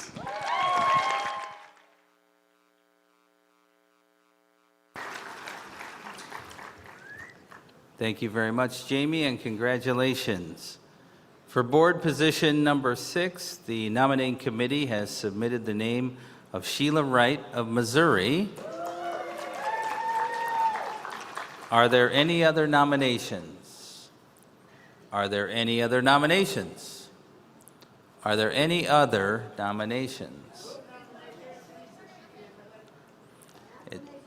It's been moved and seconded that nominations cease and she be elected by acclamation. All those in favor say aye. Opposed, say no. Congratulations, Sheila, you're elected. Thank you so much, fellow Federationists. It's such an honor to be able to serve you. And I am there to serve.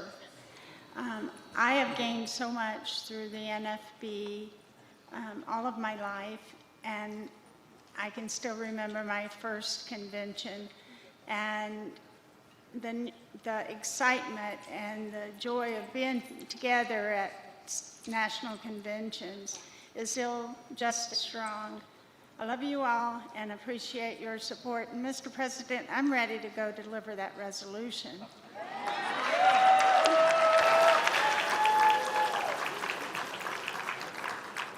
All right, well, let's have a big round of applause for all of our elected members of the board.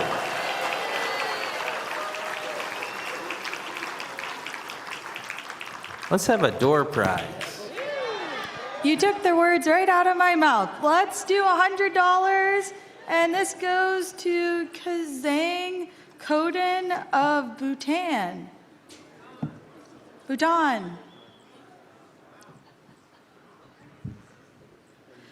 Not hearing them in the room.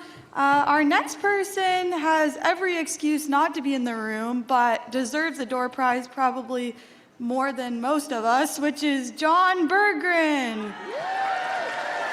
He's back there at the very back table. Awesome, we got John. Congratulations. Thank you for everything you do. All right, while we get our resolutions team in place, here's a member of the board of directors for a fit break, Jessica Beecham. Hey everybody, why don't we stand up and do a little stretching? I know I'm ready. Let's hit it, Will. All right, we're gonna put our hands in the air. I just need you to and we're gonna lean to the right. Get comfortable. Woo, stretch it out. Grab your loved ones or grab your love partner. Now If you're by yourself, no worries. Just to the follow left. after me. Gonna do the two-step and cowboy boogie. Grab a sweetheart and spin out with 'em. Do the hold down and All right, we're gonna roll our shoulders, roll them forward. to the left now. Yeah, you can snap and clap too while you're rolling those shoulders. Let's go. With it down, lean back. Woo, looking good. Let's have some fun. All right, roll them backwards. To the left now.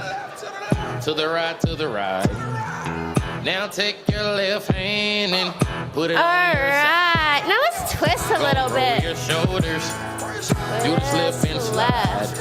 This next part's my favorite part. This time to shine. Left. Gonna do the two-step and cowboy boogie. Grab a sweetheart and spin out with 'em. Do the hold down and get All right, now if it feels good to you, lean down for your toes. now and dip. If not, you can put your hands on your knees and just bounce a little too. That's all right. Back, put your head.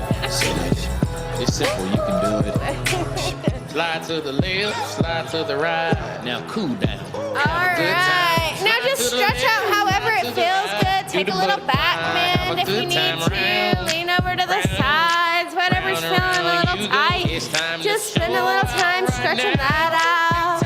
Shaking everything out. Doing a little dancing. Cowboy boogie. Grab a sweetheart and spin out. Do a little two-step. Down and get it. All right. Take it to the left now and dip with it. Don't throw down. Take a sip. Add a little with it. march. Lean back, put Get your a little feet. energy going. Yeah. Take it down now. Take it down now. Take it down now. Take it down now. Bring it up now. Bring it up. If you're now. feeling good, you can do a little Bring it up. sit down in your seat, stand up, sit down, stand up, sit down, stand up. Woo! Looking good, guys. Thank you. Sorry. Carter decided to sit down and not stand up. Woo, wasn't listening.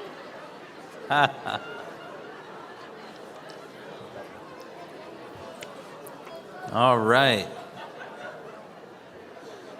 I'd like to let you know that the Committee on Accessibility and User Innovation wants to hear from you, all Federation members. Please come to the committee's listening session on Wednesday, that's tomorrow, Wednesday at 1 p.m. in room 201, says Curtis Chong. All right, at the request of our national treasurer, we're going to pause our agenda this morning to take up resolution 2026-01. So I'm going to turn it over to our resolutions chairman.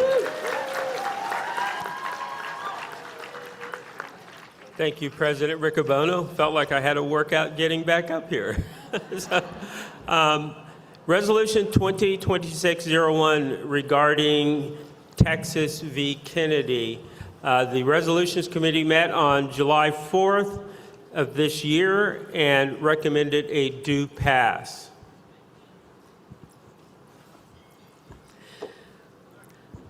Whereas Section 504 of the Rehabilitation Act of 1973 is a landmark civil rights statute for people with disabilities, protecting us from discrimination by federal agencies and recipients of federal funding in public education, work readiness programs, healthcare, elections, the court system, and more.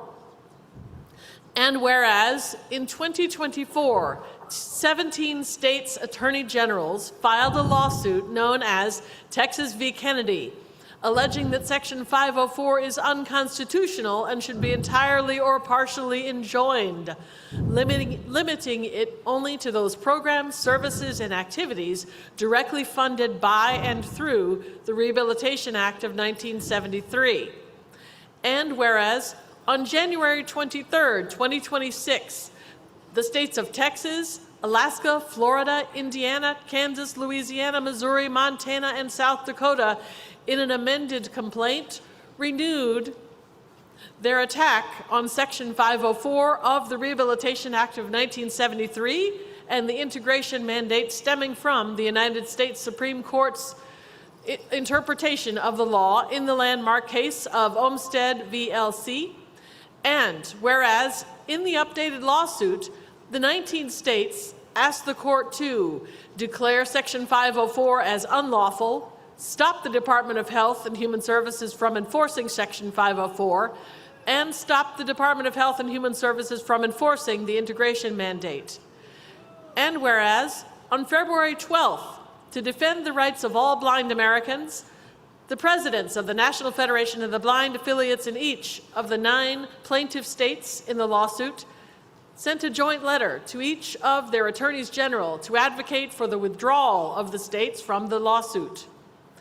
And whereas on March 19th, the National Federation of the Blind issued an advocacy alert to all members of the Federation to contact the attorneys general in each of the 9 plaintiff states to advocate for the withdrawal of the states from the suit. And whereas, due to the advocacy of the National Federation of the Blind, on May 4th, the Attorney General of Indiana withdrew the Hoosier State as a plaintiff in the suit, bringing the total number of plaintiff states down to 8. And whereas, due to the advocacy of the National Federation of the Blind, on May 12th, the Attorney General of South Dakota withdrew the Mount Rushmore State as a plaintiff in the suit, bringing the total number of plaintiff states down to 7. And whereas, due to the advocacy of the National Federation of the Blind, on June 10th, the Attorney General of Kansas withdrew the Sunflower State as a plaintiff in the suit, bringing the total number of plaintiff states down to 6. And whereas, if the remaining plaintiffs' demands are granted, it will have a devastating effect on blind Americans' right to effective communication and reasonable accommodations in connection with government programs, services, and activities, including but not limited to education, employment, housing, healthcare, and other forms of civic life. And whereas, a separate but equally devastating effect of the lawsuit would be the threat of forced institutionalization for blind and other disabled Americans into sheltered workshops, nursing homes, and other institutions. Now, therefore, be it resolved by the National Federation of the Blind in convention assembled this 7th day of July 2026 in the city of Austin, Texas, that this organization condemn and deplore Texas and the 5 remaining plaintiff states for their role in persevering with the Texas v. Kennedy lawsuit. And be it further resolved that this organization immediately call upon Texas Attorney General Ken Paxton to move to dismiss the Texas v. Kennedy lawsuit because of the far-reaching and harmful effects the lawsuit could have on the lives of blind and other disabled Americans. And be it further resolved that this organization call upon the Attorneys General of Alaska, Florida, Louisiana, Missouri, and Montana to immediately withdraw from the Texas v. Kennedy lawsuit, and be it further resolved that this organization commend Todd Rokita, Marty Jackley, and Chris Kobach, the Attorneys General of Indiana, South Dakota, and Kansas, respectively, for withdrawing their states from the Texas v. Kennedy lawsuit.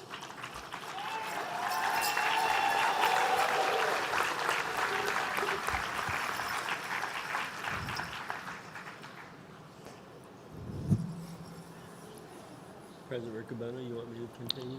All right, the committee, you've heard the resolution. The committee has recommended do pass.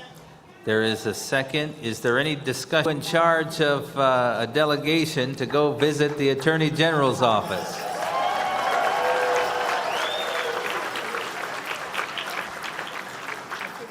I don't think we're going to invite the whole convention to go. But, it's hot out there, you know, it's hot out there. And we got other business to do. But that time may come. That time may come. All right, I'd like to give the floor. Thank you, Mr. Chairman. We will take up other resolutions this afternoon. We are going to move to our panel in a second, but I want to give an opportunity to Everett Bacon to talk about Give 25. Okay, thank you, Mr. President. So here, you only got a few hours left. Give 25. You've heard I'm not the poet laureate that Sandy is, but I definitely have a lot of passion about our organization. I have so much passion about our White Cane Fund. Since I chair the White Cane Committee, it means a lot to me. I have so much passion about the Jernigan Fund, the Tenbrook Fund, and our Rainy Day Fund. All of these funds need to be sustained and need to be built up so we can continue the great work that we do. All of you are here. You love this organization like I do, and you want to see it continue to grow and continue to thrive. Give 25. Here's an opportunity for you to give $25, but even more is the opportunity to find connections and let them know how important this organization is to all of you. As what all of you know, or most of you know, I work for IRA. IRA is an awesome visual interpreting service. We were able to convince our wonderful CEO and the rest of the leadership team that I'm on that it would be a good idea for us to provide the match for the Give 25. So IRA is the match. I went ahead and wanted to find connections. All of our visual interpreters are connections. So I went ahead and sent an email and a Slack message to all of our visual interpreters all across the country and let them know about Give 25 and to help us become a connection. So that's something you can do. You can send a quick email to friends, family, coworkers, anyone else you could think of, and get them involved in our connections. And you get entered in to win a Braille Evolve. So think about that. We had a lot of people that were at 3, so they just needed one more connection. So if you know that's you, find that last connection and get in the Braille Evolve drawing. Again, if you give $25, you get entered into another drawing, and that drawing is to win a trip back here to Austin next year with $1,000 walking around money, or you can get $2,000 straight. So everyone gets entered into that drawing if they give $25. It's really easy. Of course, you go to nfb.org/give25-donate. But what's even easier, how many of you have the app on your phone right now, the NFB Convention app? That app has a More tab, and right under that More tab is the Give 25 tab. Takes you right there, and you can do your donations. So it's really easy. Let's go get those connections. Let's build up our Give 25. Thank you very much, Mr. President. And Everett, when does the table close? When is the table closes at 5 p.m. today. So 5 p.m. today. It will be closed at 5 p.m. today. Okay. All right. Encourage everybody to give 25. I do have a special announcement about our resolution, but I'm going to give you that after this next panel. So you got to stay around for the special announcement. And if you stay around, you'll know where you can get the special thing. This next panel is Keep Building Connections, the Federation Employment Network by the Blind. I will introduce our moderator for the panel, and she'll introduce the rest of the group, but I'm really happy to have this group with us this morning. Our moderator joined the Federation in 2017 when she attended her first Federation convention as a student at the Colorado Center for the Blind. And she says that it was at that first convention that led her to meeting the person who gave her the first opportunity to help build within the organized blind movement. She's got a diverse background. Her LinkedIn profile describes her passion this way, quote, blending my love of workforce development, vocational rehabilitation, and clinical social work into a career, end quote. She is not afraid, clearly, to make her own path, build her own way to employment, but more importantly, she's helping others to do that by giving back through her service in the National Federation of the Blind. I'd like you to give a warm welcome to, well, I should add that she's a woman that comes from the birthplace of NBA Finals MVP Jalen Brunson. That was just a little note about her. So please welcome the Federation's Employment Committee MVP from New Jersey, Leah Stone.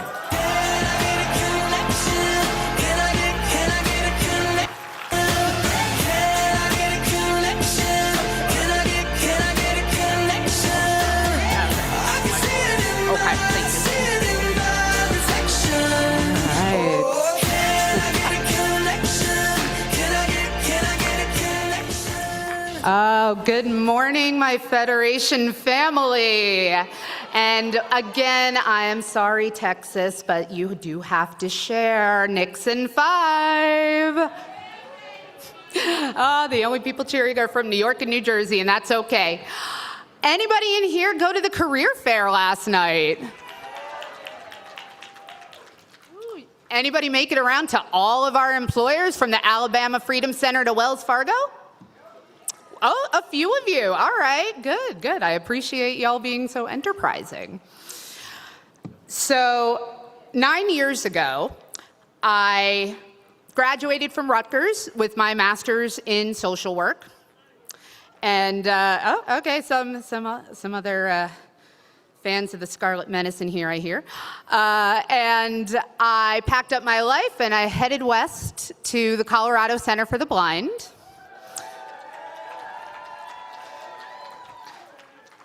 About 3 weeks into my program there, I came to my first national convention in Orlando at the Rosen Shingle Creek. Was that anybody else's first convention?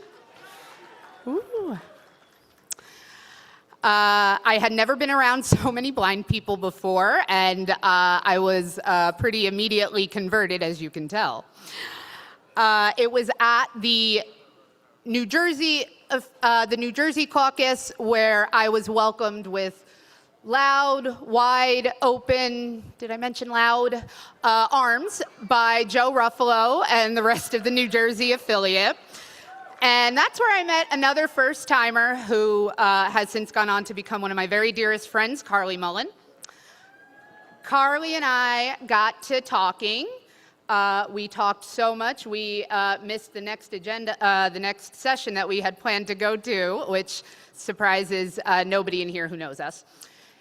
We kept in touch over the next few months. I went back to Colorado and Carly went back to Jersey. And fast forward a little bit, I get a call from Carly saying, hey, I am about to start grad school at Louisiana Tech. I'm leaving my job. And I remembered you're a social worker. Do you want my job in the transition program here in Jersey? Because, you know, I can introduce you to the director. Now, I had zero plans to work with youth. I did have plans to pay my rent, however, and so I said yes, and the rest is history. Now, since then, I have had a lot of different jobs. If you've looked at my LinkedIn profile, it's a little confusing. I have done work from public health to clinical social work to tech recruiting to my current role as a VR counselor. A job that I got because my friends in the Central Jersey chapter politely, persistently, and persuasively badgered me until I applied. And that's what I mean when I talk about the Federation as a network. We are a group of people that will hold each other to high expectations, connect each other to opportunities, call you out when you deserve it, and aggressively peer pressure you into career advancement. Now, I'm really excited today for this panel because we've got three incredible people who all know what it's like to have the Federation alter their career trajectory. So I'm going to stop talking for a few minutes and let them introduce themselves, starting with Audrey. Good morning. I am Audrey Farnham. I'm from Oklahoma City, and I am currently serving as the Senior Administrative Law Judge for the Oklahoma Tax Commission. In my role as Senior Administrative Law Judge, I supervise our Administrative Proceedings section. We have a staff of 4 other judges in addition to myself and our clerical staff. And we handle all of the taxpayer protests in the state of Oklahoma. So whenever somebody doesn't like what they have been assessed or an audit, they come to us and get a hearing. And so that's what I've been doing. I've been at the Tax Commission for 26 years.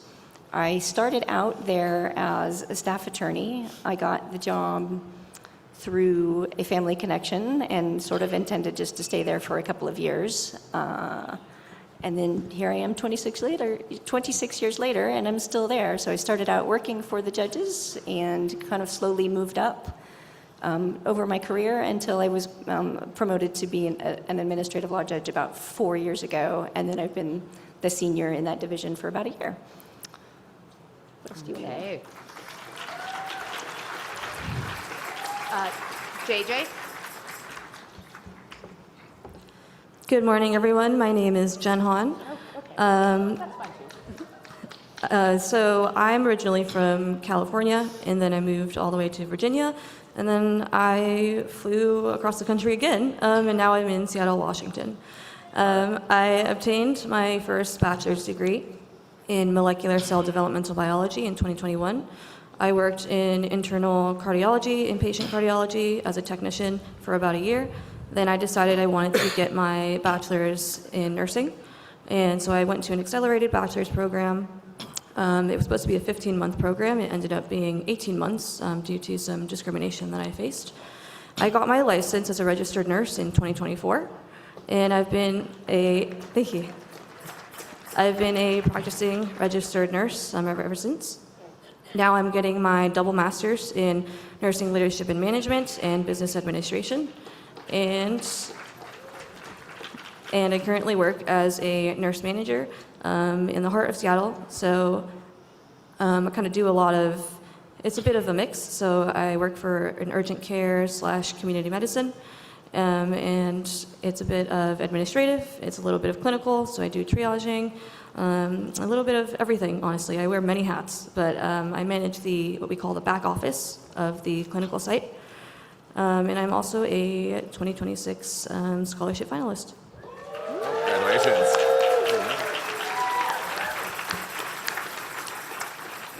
Okay, JJ. Good morning, everybody.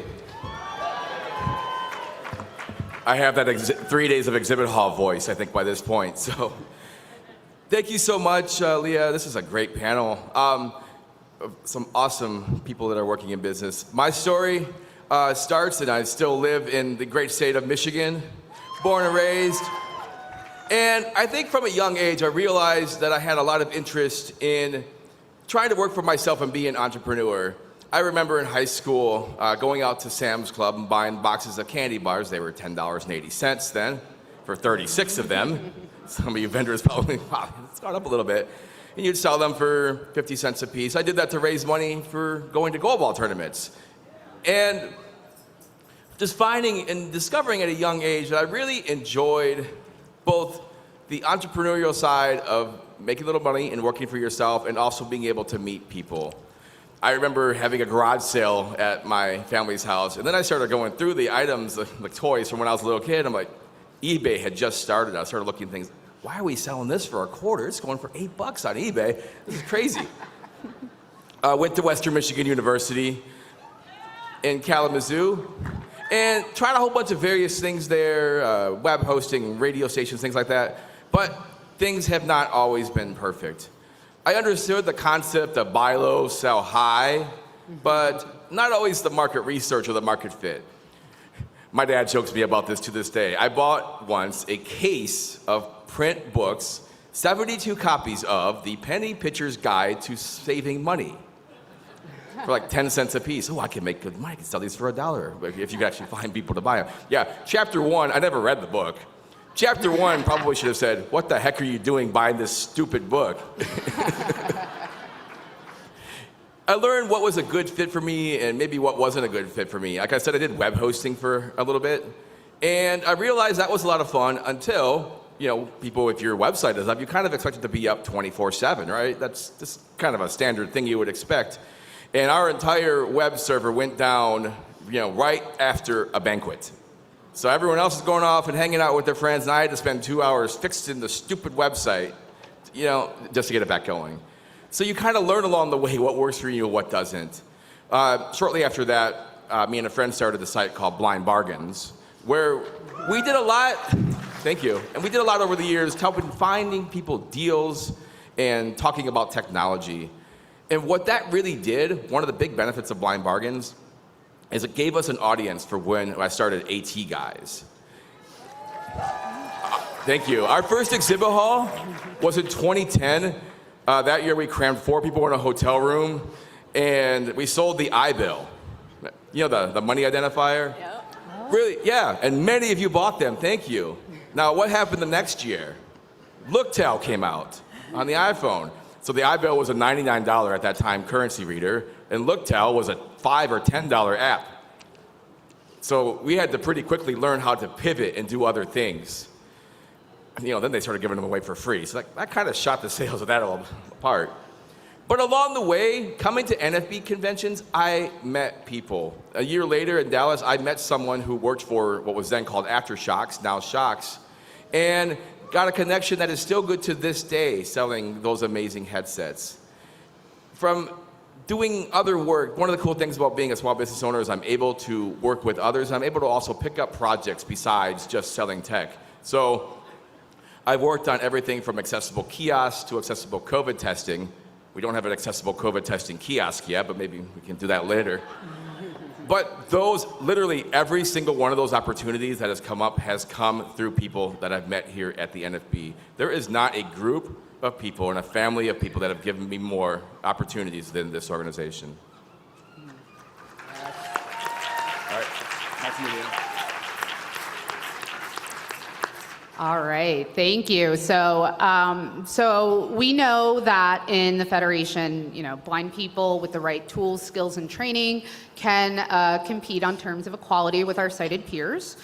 But when it comes to employment, and certainly at this point in 2026, whether you are blind or sighted, getting your foot in the door requires a network and requires people in your corner. So can each of you, I'm going to ask each of you to talk about a moment within the Federation that helped you start on your career trajectory. And we'll start with Audrey. I think for me, there wasn't really one single moment. I had my job before I met the Federation, but I think meeting the Federation and getting the encouragement that I've received over the years has changed my attitude and my confidence in myself, which has then helped me to advance in my career. So I think one of the biggest things for me was my first national convention was in 2009. Yeah, in Detroit. You remember the Circular Hotel? Yeah! Yeah. So that was my first convention, and I had been to a training center, but it was not an NFB training center.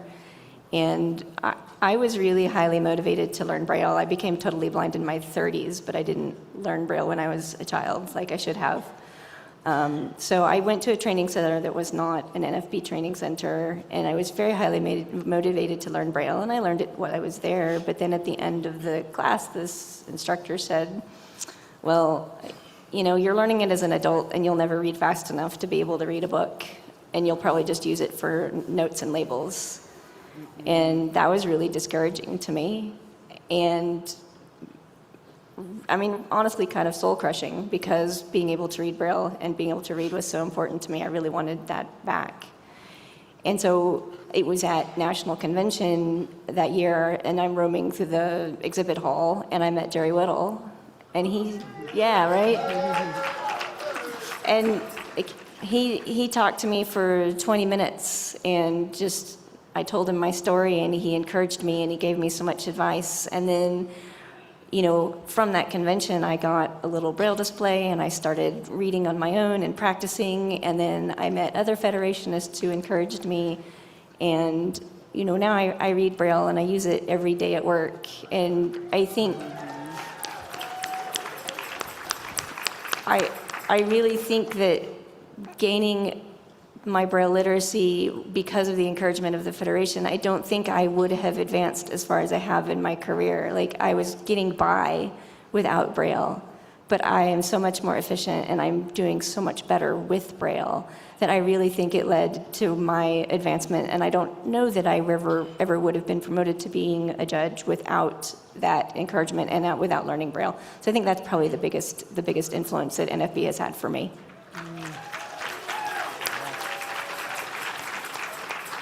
Okay. Jen. I really resonate with the concept that it wasn't a single moment for me. It was an accumulation of moments. So my first time kind of being introduced to the NFB was in 2017 Youth Slam, which is coming back, so I'm really excited for that. And I think it's really important that we do pour into the younger generation to remind them that they can pursue these careers in STEM, in hard sciences. That was a really important moment for me. The next really big moment was, I think in 2023, there were little moments in between then and 2023 where people knew that I was pursuing the medical industry, and so they would kind of, it was kind of like the default of like, oh, you're in medicine? Go to Jen, like, let's refer you.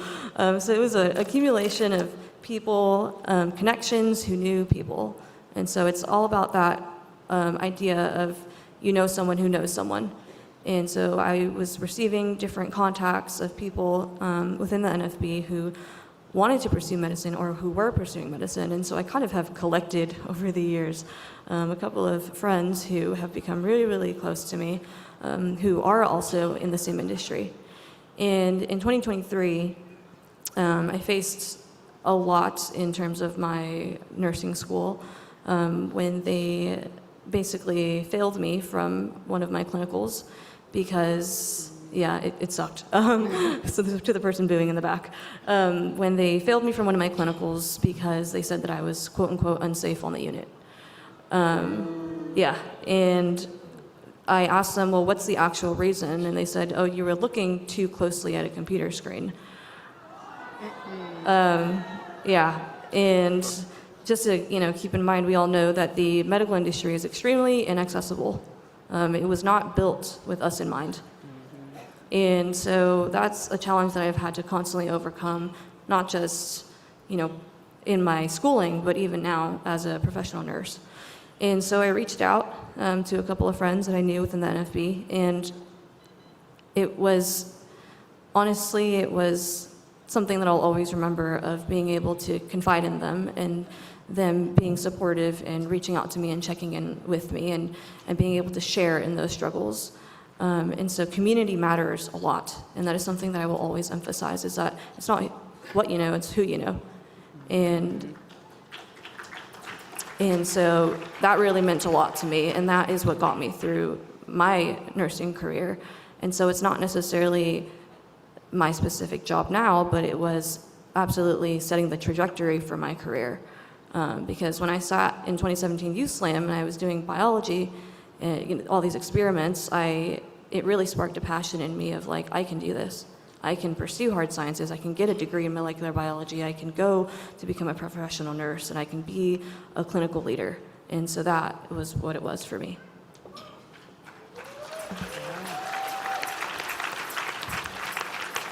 All right, JJ. So I went to some NFB conventions, a couple in the 90s, and mostly for the technology, and somehow lost money at Monte Carlo night when I was 15. I'm not sure if that was legal, but it happened. But my first actual convention that I participated in at all was in 2003 in Louisville, when a good friend of mine, still Lisa Maria Martinez, said, you should come to a convention, there's lots of parties. Okay. There might be some truth to that. But I started realizing as I was going around that convention and the one or two or three after that, that a lot of the conversations that I had with people in rooms, in meetings, anywhere in the exhibit hall led to talking to successful blind adults, talking to successful mentors. I was a college dropout at that point. I said, yeah, I went to Western Michigan. I started in 98. I ended in 08. There's some gap years there, several of them. And talking to leaders in the NFB who weren't afraid to call me out for, why are you doing this? Why are you going back to school and finishing up? I think that was, to me, some of the beginnings of trying to realize that I could be doing much more than I was. A couple of leaders in particular, and there are so many, but I need to give a special shout out to both Kevin Worley and Anil Lewis, because those two, along with the late Michael C. from Tennessee, were ones that took the time so much and had late night conversations with a group of young, dumb people from Michigan and around the country, and would answer our interesting and probably sometimes inane questions, and question us and let us question them and show us that they had a lot of success and also faults as well. So I think through and through, realizing that there are always people that have done things that you haven't done. There are always people that you can share your experiences with, and just to continually have that dialogue and talk to other people, that's what's really changed me about the NFB. The slogan I've talked to some people about have had for many years, it's come for the party, stay for the philosophy. Because there's just so much cool things that you can learn and share with others here in NFB. Yeah, absolutely. So I want to touch a little bit more on this with Jen and Audrey because nursing and law, these are both fields that we are certainly capable of, but fields that have historically and currently been pretty hostile to the blind community entering it. So I'm wondering, and we'll start with Jen, if you could talk a little bit about how leaning on the collective expertise and the supports and connections within the Federation helped you dismantle those low expectations, either while you were in the licensing process or pursuing your job. It's a constant process. It doesn't end just because you get your license. And that is the reality of the situation, is that it's a constant work in progress. The medical industry is hard. And I've spoken to, prospective nursing students who are also blind who are interested in pursuing the career. And anyone who's heard me speak previously knows that I don't shy away from being brutally honest, because I think you have to be. There's power in that, and there's power in truth in admitting that this is a really hard industry to pursue, but if you have the grit to get through it, it's worth it. And so in terms of dismantling that, it's really just about showing up. When I was in my clinical rotations, and even now as I continue to do my career in management and leadership, you can't give up just because it gets hard. You've worked way too hard for that. And part of why I've been so expressive and vocal and taking up any and every opportunity to speak on this and share my story is because I think I struggled way too much and fought way too hard to allow my story to fall through the cracks. And so I just simply refuse to allow that to happen.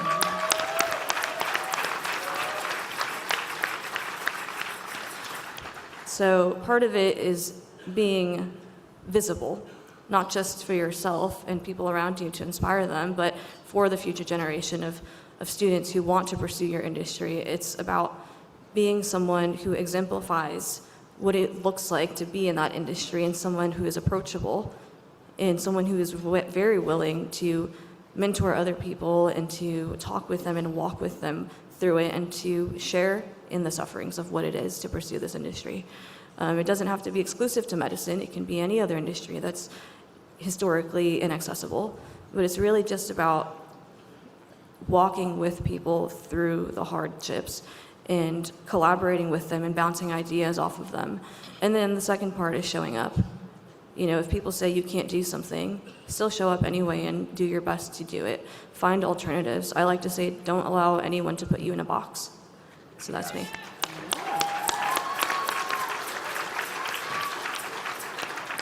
Audrey? I'm thinking of a couple of situations. I guess for me, it's more about the Federation has given me the confidence to just deal with those every day, because it doesn't end, like Jen said. Like the hostility, the little moments, they never end. It can feel like a daily battle almost. And I've had so many of those incidents. I've had an attorney one time who argued that I couldn't sign an order because I was blind. You know, I generally am pretty well supported by my employer, but there was a time when I was making, you know, I had a law degree and several years of experience, and I was making less than my clerical staff. And, you know, I didn't grow up in the Federation, and I grew up as a low vision kid who was, like a lot of us, not acknowledging that I was a blind person and trying to fake it. And so I think through that and all of the things that go with it, that I definitely picked up a lot of internalized ableism. And so there was a time when I thought, well, I'm just lucky to even have a job because most blind people don't, and so I shouldn't complain about this. And it was really the Federation and being around all of you who said, yes, we deserve equal pay for equal work. Asking for accommodations is not special treatment, it's just equal access. Right. And it was just this, you know, constantly you guys beating that into my head, and where I finally believed it. And so now I don't, you know, I got more vocal about my salary, and that has been corrected quite nicely. You know, I have had my head-butting incidents with HR over Braille displays and got what I wanted. And it was because of all of you who encouraged me and told me that I deserved it and that I mattered and I had value. And I needed you guys to teach me that.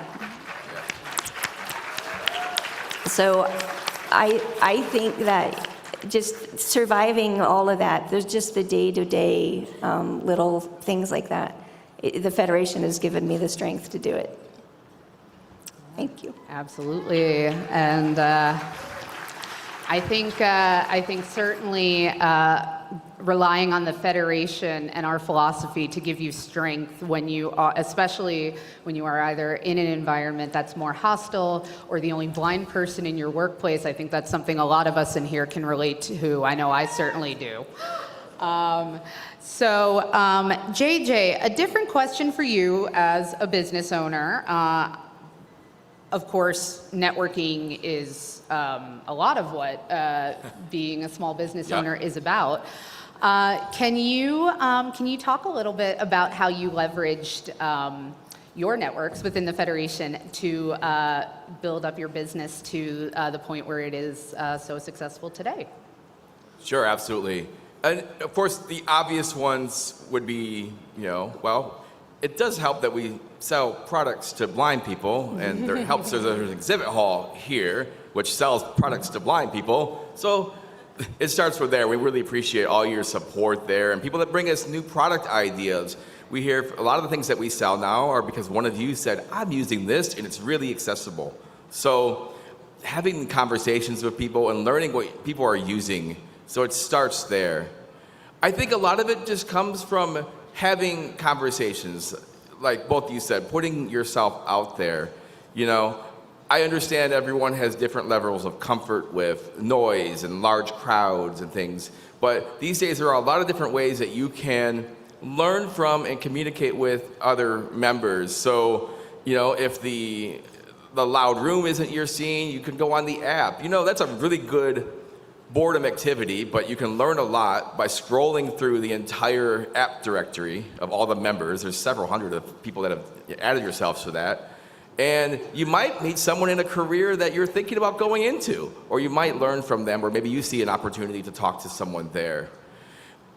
NFB has just really allowed me to expand out and do things that I didn't think were possible. And often those things come from sources you don't even expect.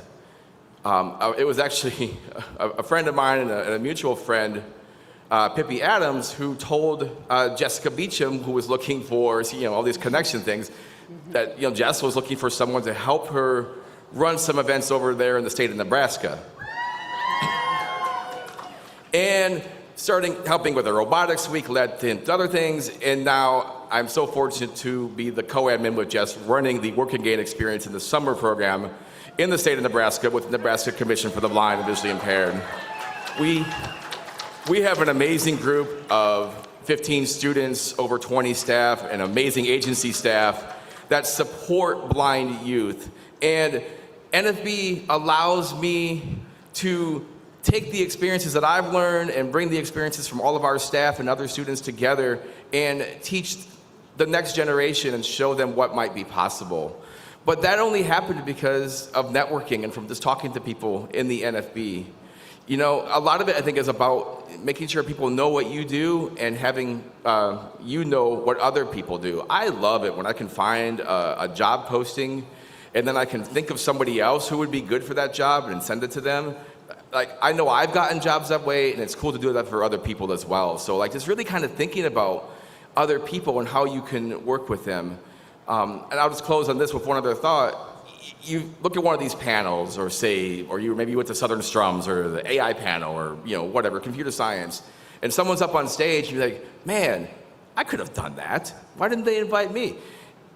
Sometimes it's just because someone didn't know that that's what you did as well, right? There are so many musicians in the room, many of which probably could have been up on the stage yesterday or Sunday, but maybe some people just don't know that's what you do. So feel free and don't be shy to share the things that make you happy and make you passionate, because you never know where they might come into use and be an added benefit to all of us here at NFB.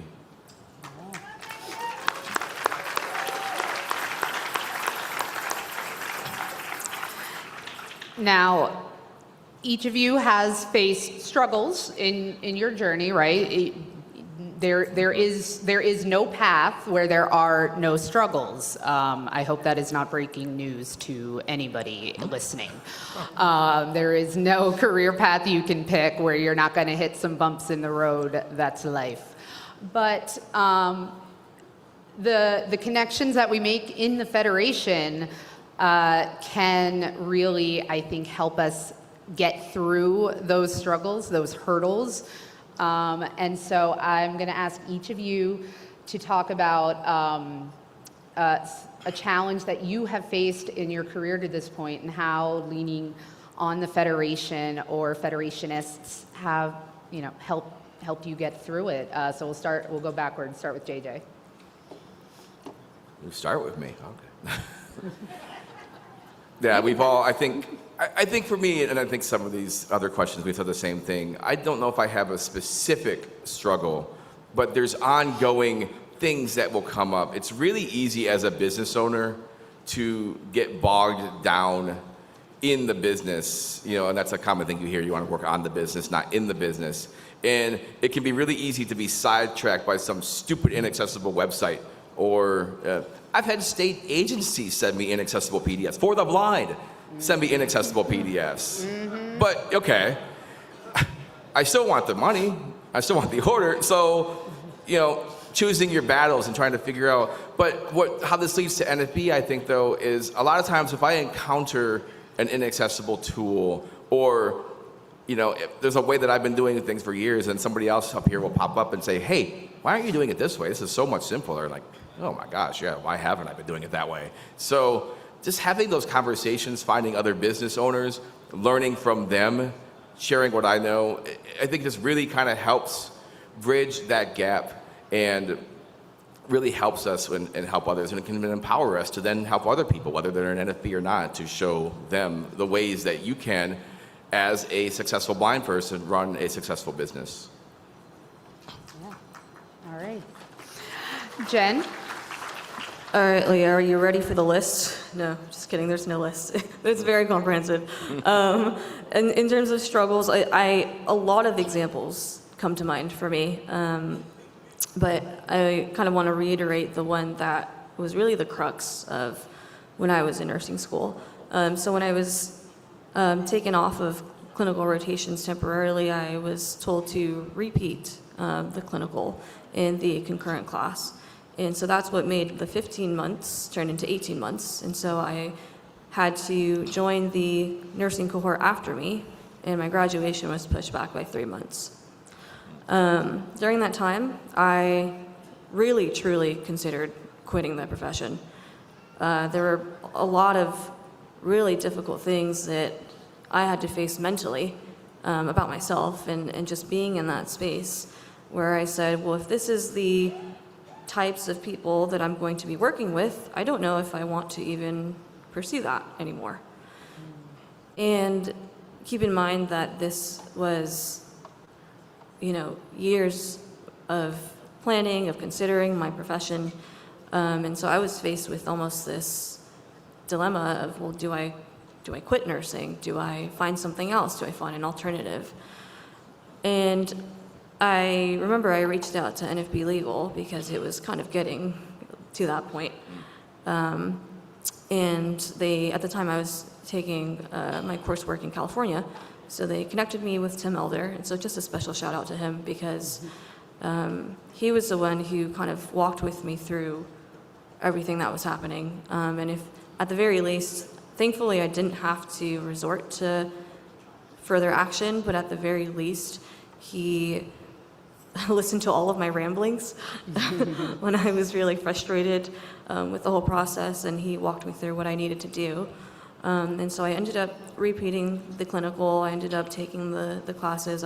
He described it as you just have to jump through the hoops in order to obtain what I needed to and to fight hard for what I wanted. And so that was one of the examples. And the other was just the collection of people who are also in medicine that I've kind of acquired through the NFB over the years, who just listened to me vent, who listened to me kind of go through these frustrations and walked with me through it. And honestly, I will say that listening goes a really, really long way, especially when no one has the answers and you're stuck in a situation that no one's really been through before. And so the blind presence in medicine is small, but I like to say we're small but mighty. And so it meant a lot to me to have that community and to know that I wasn't alone in that. And even though our experiences are different and we have varying degrees of discrimination that each of us has faced, it meant a lot to be able to share in that and to know that I wasn't alone in that and to have a team backing me and supporting me. All right. Audrey? I think a lot of my challenges, of course, I deal with inaccessible documents every day still.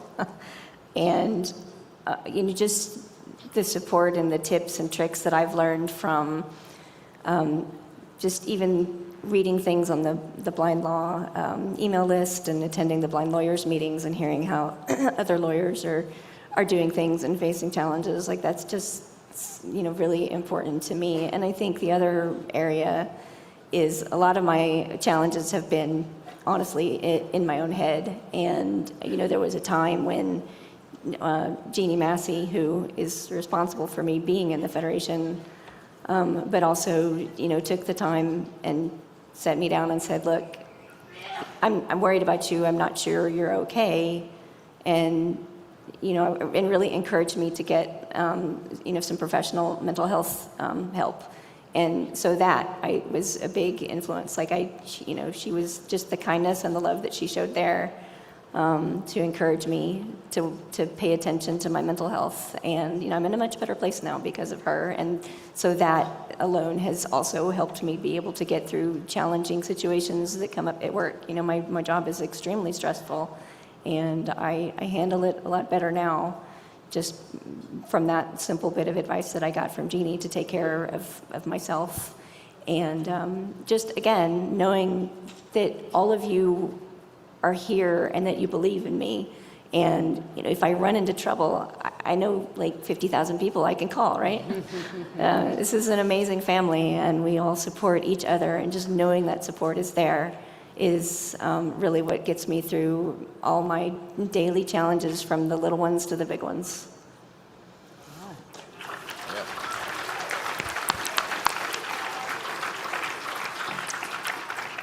I could not agree with that last point more. Knowing that we have a family and a network that is 50,000 people strong, who we can always go to, who we know has our backs, that makes it a lot easier to deal with the tomfoolery.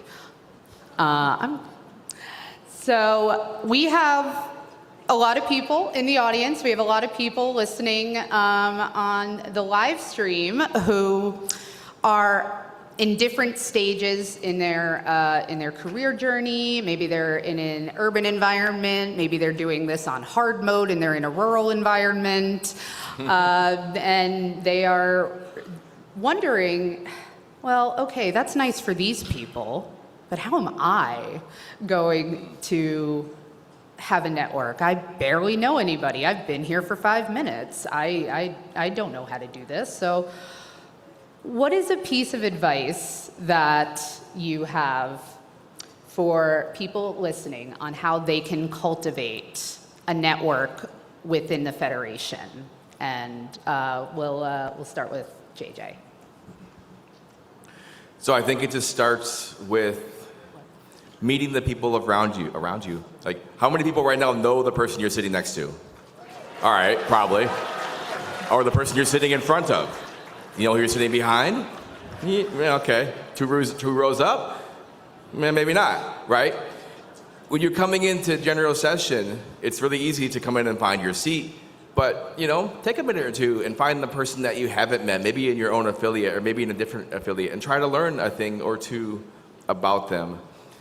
You know, and I think it goes for any of the other meetings as well. It's really easy to come in and sit down and, you know, take the meeting and then leave, you know, and that's fine. But I think trying to find ways, and I understand everyone has different comfort levels of this, but trying to find those times where it makes sense to talk to and meet new people. If you go to one of the breakout meetings and you hear a presenter that really speaks to you, get in touch with them.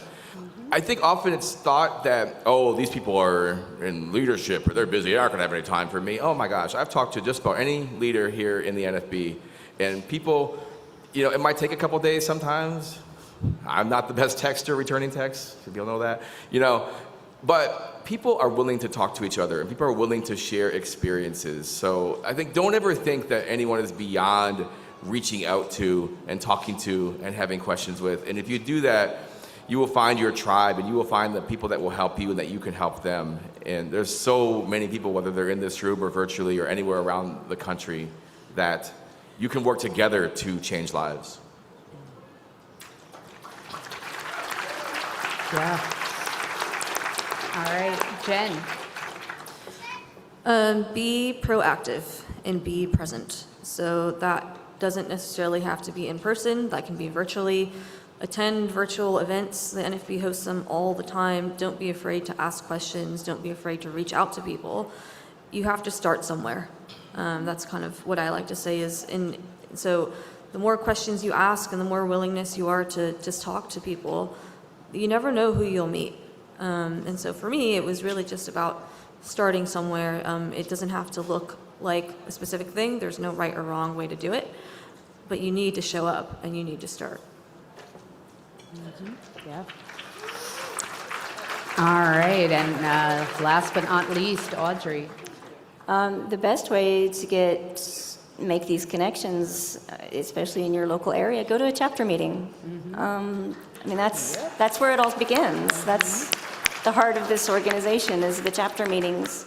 That's where you start to make those initial bonds. And you know, I think just about every affiliate has an at-large chapter. So if you're not near a physical chapter, there's still a place for you in an at-large chapter.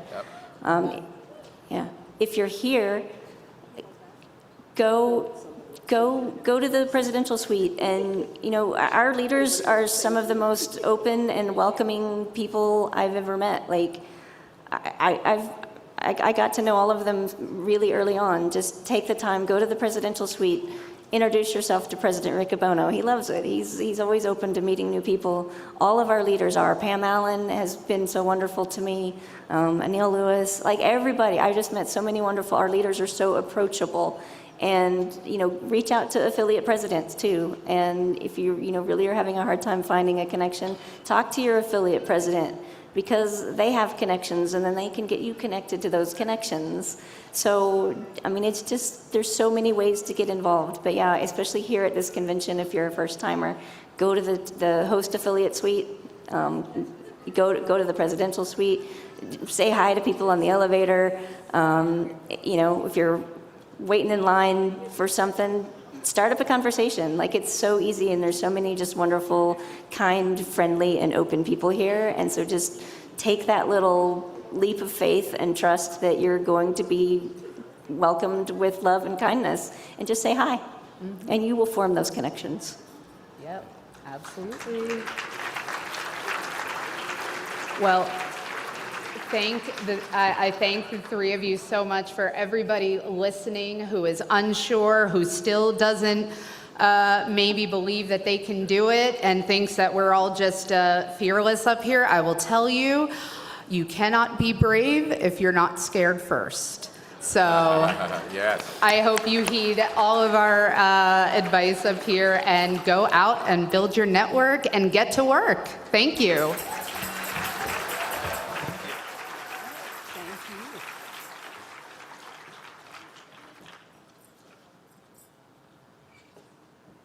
How about a door prize for our panel? Let's do it. President Riccobono, is this the last set of door prizes No, for the no, morning? no, no. Oh, okay.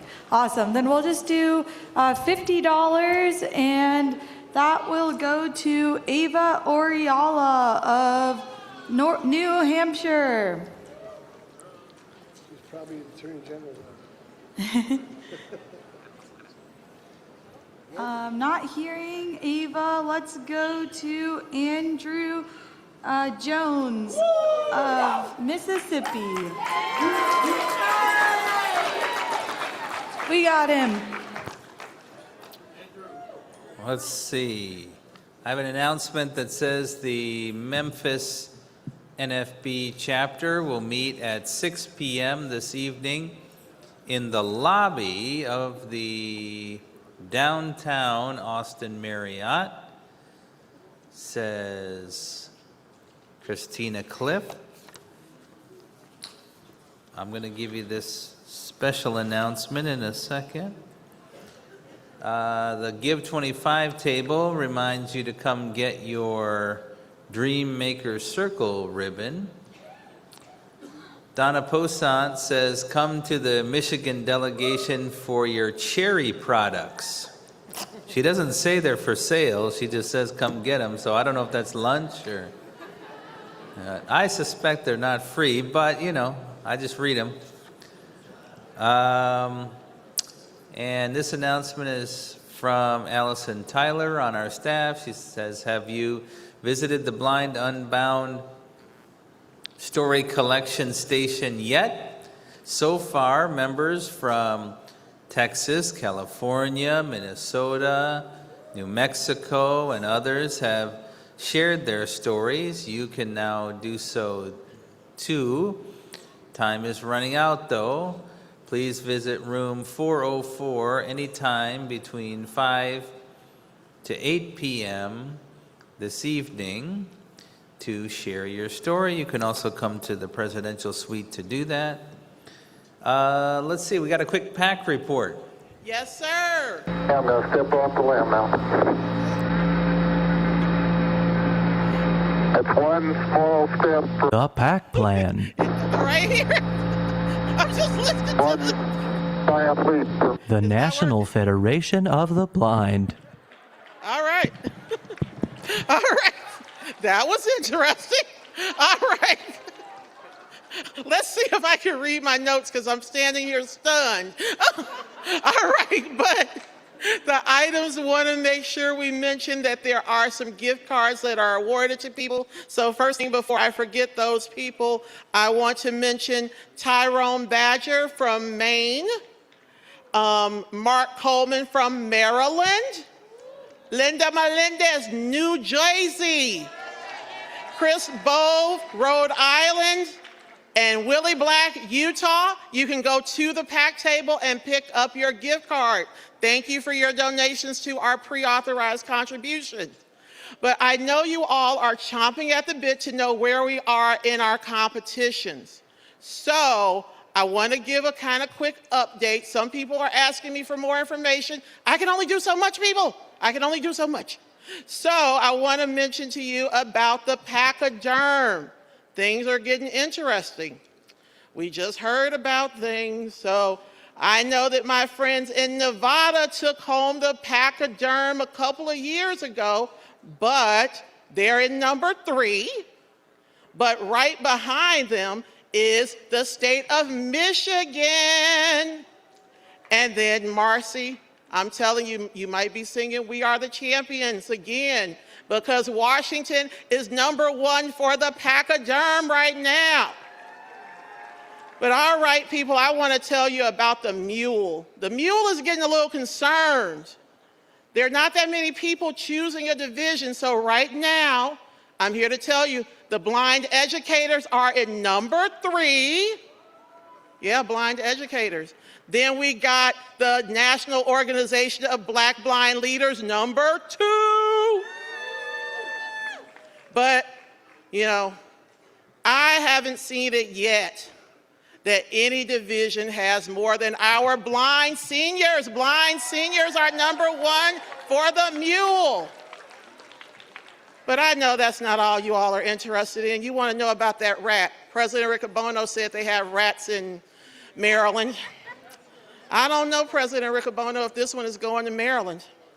Because so far, Michigan is in number 3 for the rat. We still got Nebraska trailing behind. But Nebraska, I can tell you, for at least $34 more, you can catch up to Washington to get to number 1 and take home that PAC rat. So those are the competitions. We still want you to come back there and visit us. We're here this afternoon after the break, and we'll be here tomorrow morning. So, but before I leave, you know I gotta say, get on the PAC plan, sign up today.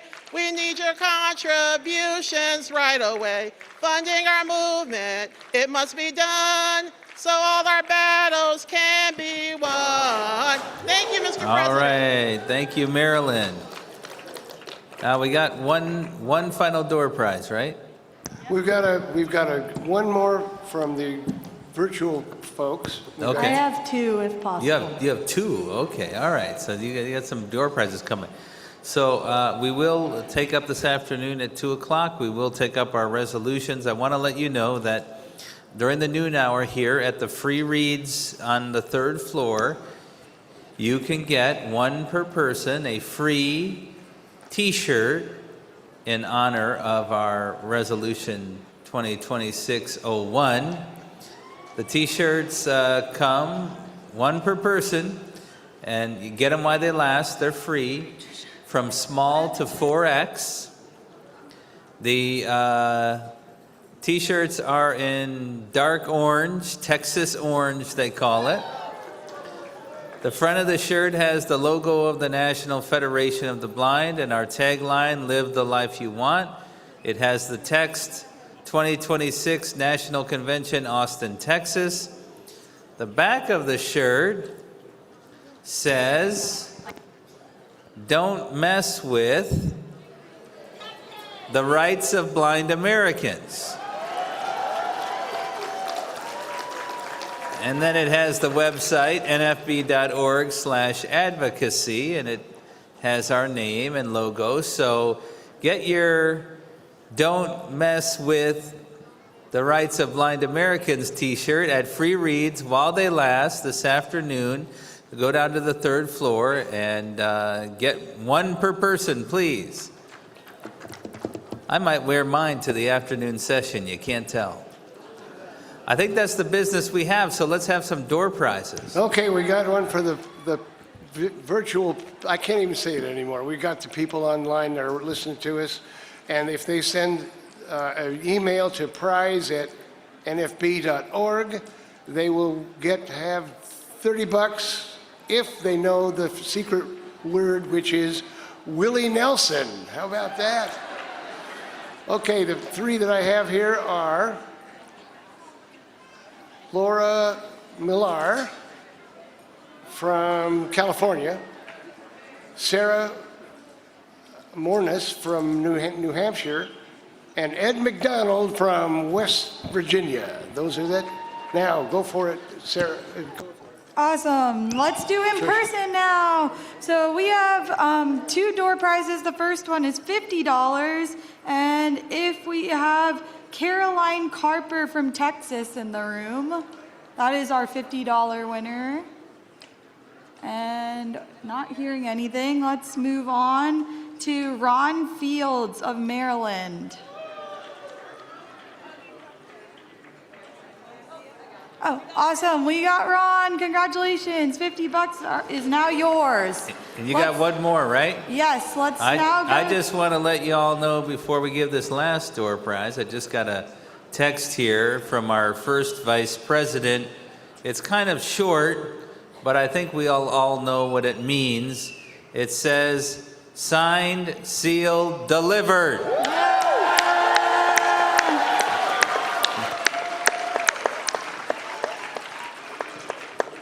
Well, in honor of that, let's deliver one final door prize. $100 goes to Hinda Greaves of Minnesota. Gone home. All right, let's try Danielle Frampton of Louisiana. Awesome, congratulations. Thank you, President Riccobono. All right, we will stand adjourned until 2 p.m.